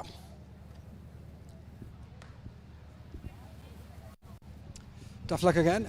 It's just been a trend. I mean, you play so well. Again, I have to repeat the question. You play so well for 7 overs or 8 overs in the start, and then something happens. I just want to know what happens after that. Like you said, I thought we started really well in the field. 7, 8 overs down the line, I thought we just lost concentration a bit. But I'm clear that we took most of our cages and we fielded decently today. When you look at what you were chasing, it wasn't that big of a total. What was the plan that you gave to your openers, especially moving Biza up the order to open the inning? We had given Biza the green light. She just go out in the tag up front, and yeah, it worked in patches. Yeah, tomorrow will be the last game of the tour. What can we expect from you? We'll be looking to finish on a high, take maybe a few positives with us, learnings, experience. Yeah. We'll talk about that tomorrow, about the positives. Hard luck and see you tomorrow. Thank you. Right now, time to talk to the winning captain, Fatma Sana. Fatma, सब कुछ सही चल रहा है, हर चीज़ सही है, but एक चीज़ missing है, वो आपकी बैटिंग है. वो आपकी बैटिंग आ नहीं रही है, आप बहुत नीचे खेल रही हैं. क्या हम देखेंगे कल आप ऊपर बैटिंग करेंगी? काफ़ी टाइम से चांसेस देने का सोच रहे हैं, तो चांसेस ही दे रहे हैं, लेकिन बात करिए इंशाल्लाह अगले मैच में. किससे बात करनी पड़ती है being a captain? Head coach. अगर हम बात करें ओवरऑल परफॉर्मेंस की, आपने आज नए लोगों को भी चांसेस दिया, जैसे इमान फातिमा आज के लिए. कैप्टन के लिए बहुत सेटिस्फाइंग होता है जब एक यंगस्टर आके इस तरह परफॉर्म करता है. यस, हम लोग यही चाहते थे कि जो हम लोग यंगस्टर्स को चांस दें वो थोड़ा इम्पैक्ट क्रिएट करें, और जिस तरह ईमान ने इम्पैक्ट क्रिएट किया, क्योंकि हम लोग शुरू में स्टार्टिंग में वैसे नहीं जा रहे थे, हम लोग पावर प्ले उस तरह यूटिलाइज़ नहीं कर सके थे, तो जिस तरह ईमान ने अपना कमबैक किया एज इनिंग, तो वो अच्छा था. अगर मैं आपसे पूछूं कि क्या हुआ था अर्ली ऑन जब बैटिंग करने आप लोग गए थे, क्या पिच बहुत स्लो था या थोड़ा बैटर्स फंस गए? नहीं, आई थिंक उनको भी क्रेडिट जाता है जिस तरह उन्होंने बॉलिंग की है, और आई थिंक हमारे बैटर्स भी थोड़ा स्ट्रगल कर रहे थे स्टार्टिंग में, बट कोशिश यही थी कि उसको जितना ओवरकम कर सकें एज बैटर्स उतना करें. Another series win as a captain, बहुत ही अच्छी परफॉर्मेंस जा रही है. आप चाहेंगे कि ये मोमेंटम जारी रहे कि वर्ल्ड कप के एंड तक? इंशाल्लाह पूरी कोशिश करेंगे कि वहाँ भी इसी तरह कंटिन्यू करें. चलिए, हमारी दुआएं आपके साथ हैं. Thank you. Very well done. That was the captain of Pakistan, Fatma Sana. That sums up the post-match presentation. Back to you guys in the commentary box.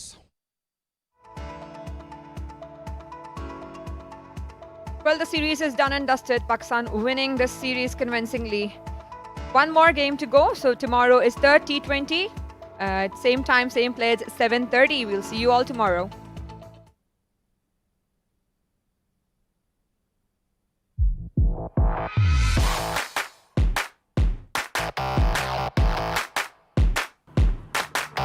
Back-to-back boundaries. She's coming back for the second.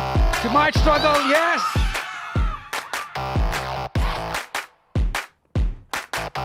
all-rounder, so good.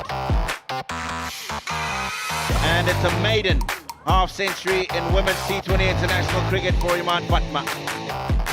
And straight to Aisha Zafar. And that is out. Sadia Iqbal gets the wicket. That's it. That's the end of 20 overs. And Pakistan team would be mighty satisfied with this win